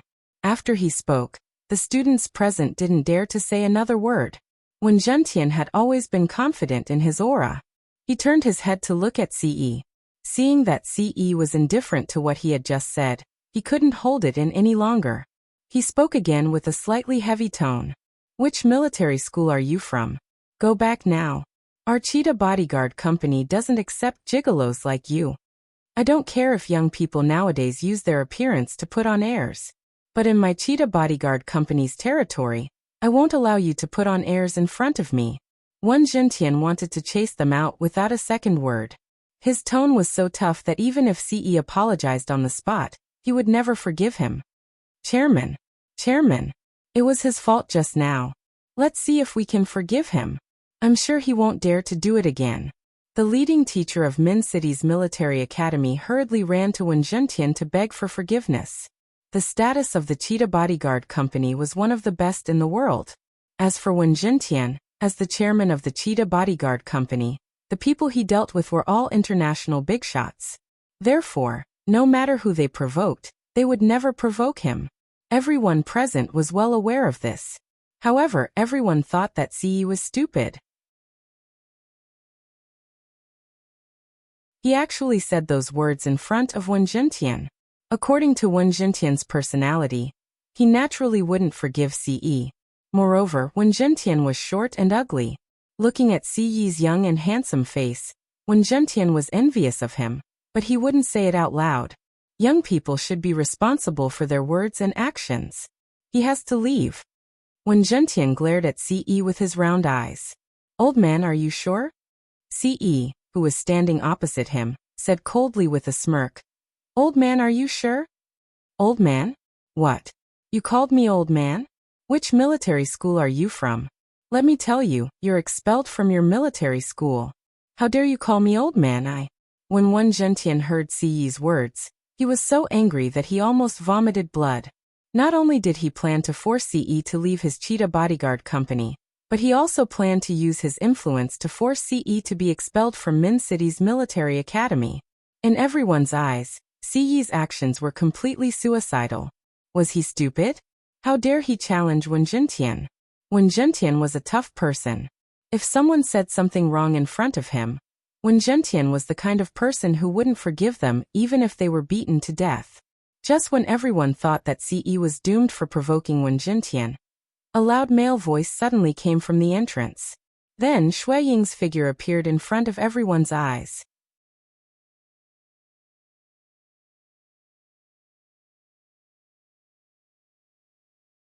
Chapter 1562. Shui Ying strolled in from the entrance of Cheetah Bodyguard Company.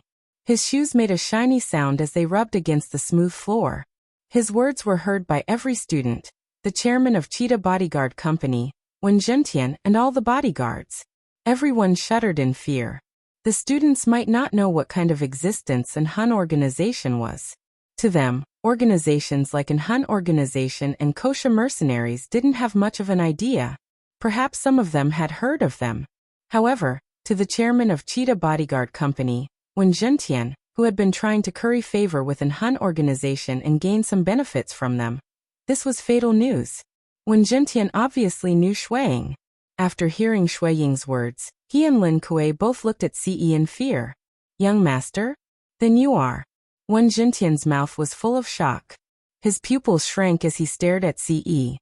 Watch your mouth. If you say another word, Cheetah Bodyguard Company will be put on an Hun organization's must-kill list. Shui Ying shouted at Wen Jintian. This shout scared Wen Jintian so much that he shut his mouth. An Hun organization's must-kill list. What was a must-kill list? Any person or organization that was put on an Hun organization's must-kill list would be hunted down by an Hun organization. An Hun organization had so many world-class secret agents and assassins. Any person or organization that was put on an Hun organization's must-kill list would be hunted down by an Hun organization until their death was confirmed. Throughout history, no one had ever escaped the pursuit of an Hun organization's must-kill list. Without exception, they would all die. Therefore, an Hun organization's must-kill list had always been a taboo for the international bigwigs. Shui Ying's shout had succeeded in making Wen Jintian tremble. Seeing Wen Jintian take a step back, Shui Ying didn't have the time to chat with him. He strode towards CE and whispered something in CE's ear. CE's gaze sharpened. In the next second, he pulled Yunjian's hand and walked out. Hey, you, what are you going to do? The teacher from Min City's military academy exclaimed when he saw CE and Yunjian walking out. We'll take 2 days off and return on time for the friendly match, CE said calmly without turning his head as he held onto Yunjian's hand. The teacher in charge of the Min City Military Academy had no idea what was going on. He opened his mouth, but in the end, he let CE and Yunjian go. Students from military academies all over the country were arranged to train at the Cheetah Bodyguard Company. Their goal was to stand out in the friendly competition on the third day. Yunjian's strength was already on display. Even the chairman of the Cheetah Bodyguard Company feared CE's power. The teacher in charge of the Min City Military Academy didn't dare to stop them. He could only hope that Yunjian and CE would come back as soon as possible. At this moment, CE had already pulled Yunjian's small hand and walked out of the gate with Shui Ying. Shui Ying had only said 7 words to CE. There's an incident in Yulong mainland. Therefore, CE and Yunjian immediately took Shui Ying and Mo's son to Yulong mainland. At this moment, Yulong mainland, the Huyan clan, the #1 aristocratic family of Yulong mainland, was celebrating at this moment. The patriarch of the Huyan clan, Huyan Ba, was standing in front of the Huyan clan's people, looking down at them. Father, the Wu race has been defeated by my Huyan clan. Tomorrow, the Wu race will become the slaves of my Huyan clan. Humph, I think that the legend of the return of the witch god is just empty talk. A 1.55 meters tall man was standing next to Huyan Ba. He looked old and fat. His face was full of indulgence. This man was Huyan Ba's son. His name was Huyan Lei. The legend of the return of the witch god is just a bluff. Humph. The Wu race is just a thing in my palm, Huyan said confidently.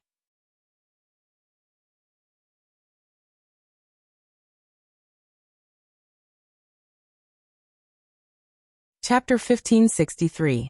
It was no secret that Huyan Lu was addicted to beauty. Although Huyan Ba hated Huyan Lu's bad habit, he was still his son. So Huyan Ba could only nod. Once the shaman race is dominated by my Huyan clan, you can do whatever you want with the shaman girls. Huyan Ba never cared about these things. All he wanted was to dominate. Back then, when the Morong family was suddenly destroyed by the sorcerer tribe, Huyan Ba was actually quite worried that the sorcerer god of the sorcerer tribe had returned. However, how could the sorcerer race allow the Huyan clan to sit on the throne of the #1 aristocratic family of the Yulong continent for so long if the sorcerer god of the sorcerer race were to return? Back then, the sorcerer god was extremely powerful. The god of sorcerer had decided that it was impossible for him to tolerate the Huyan clan sitting on the throne of the #1 aristocratic family. The sorcerer god had yet to return. The only possibility was that the sorcerer tribe had already obtained the sandalwood box. It was a sandalwood box that could destroy all the continents in the universe in an instant. However, Huyan Ba felt his eyelids twitching. He had a bad premonition. As for what this bad premonition was, he didn't know. The next morning, the sky of the Yulong continent was still in the early stages of dawn. However, the sorcerer race's palace had already been destroyed by the powerhouses sent by the Huyan clan. At that moment, the people of the sorcerer tribe were retreating to a mountain behind the sorcerer tribe palace. Patriarch, we can't resist the Huyan clan's attack any longer. What should we do? Where is the sorcerer god? Would the sorcerer god come to his rescue? Will our witch race really be exterminated by the Huyan clan? At the back of the mountain, everyone looked at Wu Lan, the tribe leader of the sorcerer tribe, and asked a terrifying question. There were many aristocratic families in the Yulong continent. Big aristocratic families like the Huyan clan and the sorcerer race weren't the only ones who were at war. The other small aristocratic families of the Yulong continent were also at war with each other. On the losing side, all the men in the clan would be killed, and the girls and women would become the slaves of the winning side. To put it bluntly, they were prostitutes. This was the eternal principle of the Yulong continent. Most of the members of the sorcerer tribe were women, and all of them were as beautiful as fairies. Outsiders had long been itching for them. As the leader of the sorcerer tribe, Wu Lan frowned.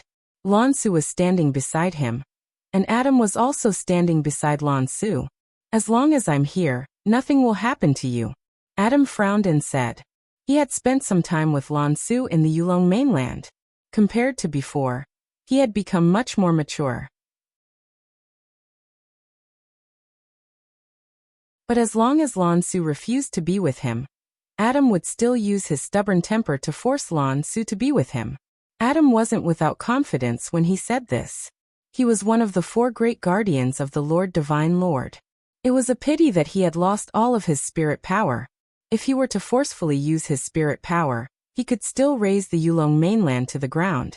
However, he had lost his previous spiritual power.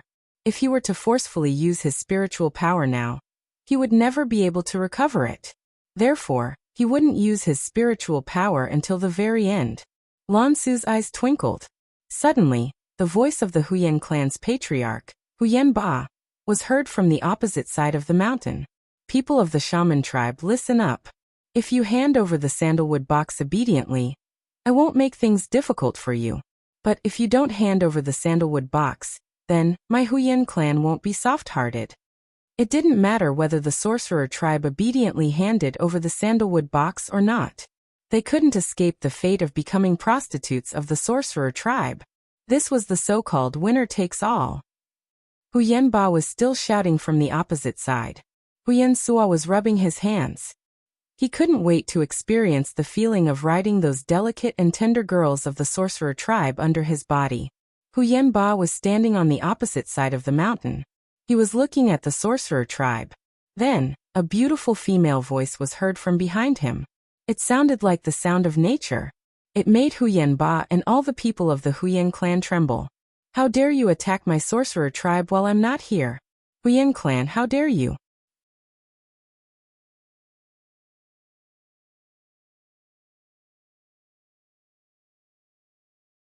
Chapter 1564. When Huyenba heard the voice that he had only heard 1,000 years ago, he was so scared that he quickly turned around. However, he saw an unfamiliar girl in short sleeves and long pants standing in front of him. Huyenba's brows were tightly knitted together. Thousands of years ago, when the sorcerer god was famous in the Yulong continent, Huyenba was still a rascal who was wandering in the Yulong continent. Therefore, Huyenba had never seen the sorcerer god at that time. Naturally, Yunjian's appearance was also unfamiliar to Huyenba. Oh, what a beautiful little beauty! Huyenlu, who was standing next to Huyenba, did not know the meaning of Yunjian's words at all. The moment he saw Yunjian, his eyes widened. The clothing of the Yulong continent was almost the same as the ancient costumes of Z country. Therefore, in the eyes of Huyenlu and the others, Yunjian's short sleeves were extremely revealing. Therefore, just by looking at Yunjian's tender arms, Huyenlu felt a certain part of his lower body erect. Huyenlu felt that just by looking at Yunjian's tender arms, he could not help himself. If this little beauty was lying under him, how ecstatic would that be? However, before Huyenlu could have any thoughts about Yunjian, Ce, who was standing next to Yunjian, stretched out his right hand. He raised his slender right palm and grabbed Huyenlu's face from a distance of more than 10 meters. Pa pa pa. In the next second, a series of explosive sounds were heard. At the back of the mountain, the people of the sorcerer tribe, Wulan Lan Su Adam, and the people of the Huyen family, including Huyenba, were all present. They clearly saw Huyenlu's eyeballs, who was standing in front of them and staring at Yunjian. After Ce stretched out his hand and grabbed him, his eyeballs instantly burst. In the next second, there were only 2 small holes where Huyenlu's eyes used to be. His eyeballs disappeared without a trace. Ah, my eyes! Eyes!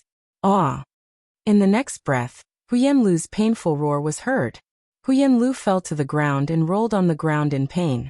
This unforeseen event only took 1 second. Ce's attack was so quick that no one there could react in time. Huyenba watched his son's eyeballs being crushed by Ce in the air. By the time Huyenba reacted, his son, Huyenlu, had already fallen to the ground and rolled. Initially, Huyenba was still considering that Yunjian's familiar voice sounded very similar to the sorcerer god in the past. Now, however, he could not hold himself back anymore. Pfft, those were all people who had already died. Kill him, clan elder. The people of Huyen clan couldn't help but shout. Huyenba was the strongest person in Yulong mainland. His spiritual power was second to none. Therefore, the people of Huyen clan were very confident. Even Huyenba was confident that no one in Yulong mainland could rival him as long as the sorcerer god didn't appear. Just as Huyenba was 3 meters away from Ce, he had gathered his most powerful spiritual energy and was about to hurl it at Ce to kill him. But Ce was suddenly struck by lightning. The spiritual power that Huyenba had gathered in his hand disappeared in the next second under the watchful eyes of the people of Huyen clan. It disappeared? Only the sorcerer god can make an immortal cultivator's spiritual power disappear within 3 meters of him. In the next breath, everyone's eyes widened as they turned to look at Yunjian in shock.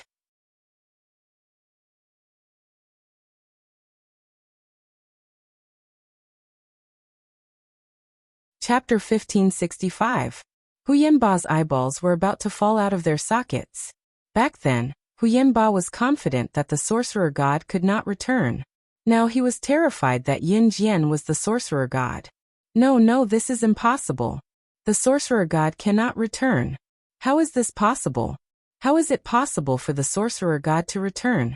How is it possible for him to return? At this moment, Huyenba was shaking his head frantically. He was shaking his head in horror as he spoke these words. The sorcerer god could not return? Where did it go wrong? Didn't the sorcerer god fall completely? How could the sorcerer god still exist in this world? Are you surprised? When the Huyen clan tried to destroy the sorcerer tribe, it was the time for the Huyen clan to reach a dead end. Today, I will destroy the Huyen clan with my own hands and restore the sorcerer tribe's throne as the #1 family in the Yulong continent. After Yunjian finished speaking, she took out the god-vanquishing blade that Ce had made for her and held it in her palm. Then she pointed the God-vanquishing blade at Huyenba. When the God-vanquishing blade was held in Yunjian's hand, the sharp blade emitted a sharp luster. In the next second, the brilliance of the God-vanquishing blade illuminated the whole place. The God-vanquishing blade was a legendary blade. The person who owned it could not only kill an immortal cultivator with a single slash, but more importantly, the person who owned it could even kill the most powerful deities of the gods' continent. It could be said that the person who owned this blade was the master of all the continents. This blade had been in the hands of the Lord Divine Lord since it was born. Ce had given such a treasure to Yunjian. It was as if he had handed over his position as the master of the continent to her.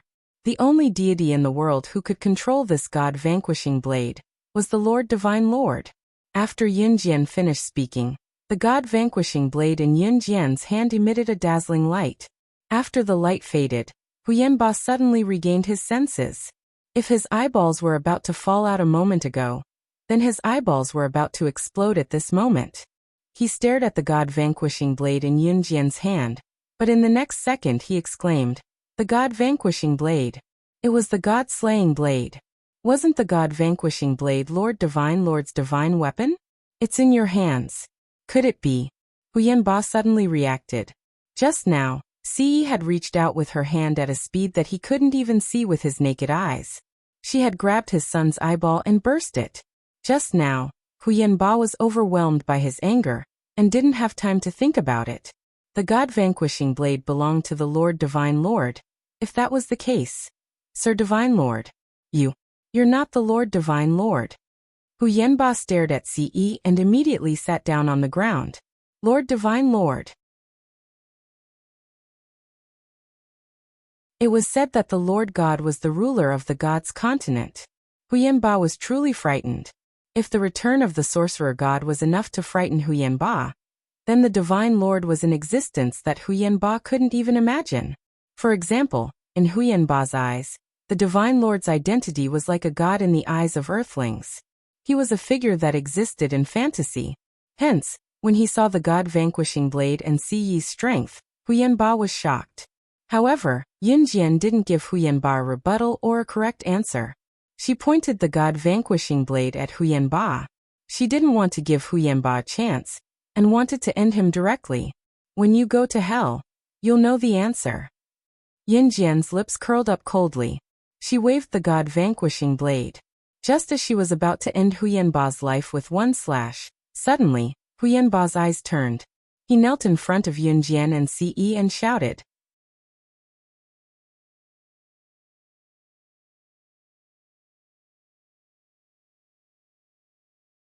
Chapter 1566. Yunjian had originally planned to use the God-vanquishing blade to kill Huyenba and make him disappear from this world completely. However, she did not expect Huyenba to say such words. Did he know that she and Ce had been looking for traces of the mysterious person? Did he know how to recover the memories of her and Ce when they were the sorcerer god and Sir God? I really know. I really know. If I'm lying, it won't be too late for you to kill me then. Huyenba raised 3 fingers and said firmly to Yunjian and Ce. Whether a person was lying or not could be seen from their facial expressions. Huyenba's expression told Yunjian that he was not lying about this. Speak. Ce shouted as he glanced coldly at Huyenba. Although Ce still had the ability he had when he was a Lord Divinity and had some memories of his time as a Lord Divinity, his memories were only fragments. Regardless of whether Huyenba was telling the truth or not, what if he was telling the truth? At the very least, if what Huyenba said was true, it would be of great help to Yunjian and Ce. Huyenba looked around carefully and said to Yunjian and Ce, "There are too many people here. Let's talk in the cave over there. Shuang and Mo-san, you two go to Adam first." When Ce heard this, he did not turn around. Instead, he turned his handsome face sideways and said softly to Shuang and Mo Sr., "Yes, young master." Shuang and Mo-san responded. Then the two of them swaggered toward where Adam and the other sorcerer tribe members were. Rather than swaggering, it was better to say that Shuang put his arm around Mo-san's shoulder and walked over. "You little rascal, how was your time in the Yulong mainland? Was it fun?" As soon as they arrived, Shuang put his arm around Adam's shoulder. He first knocked Adam's head with his hand, then said to Adam with a grin. The scar on Shui Ying's neck was horrifying. If this scar was removed, he would undoubtedly be the most handsome among the 4 leaders of An Hun. Of course, even with this terrifying scar, Shui Ying's handsome appearance still attracted the attention of a large group of witch tribe girls around him. At this moment, Yun Jian and Ce had already followed Huyan Ba into an empty cave. I'll tell you everything I know as long as you let go of my Huyan clan. Huyan Ba wasn't a fool.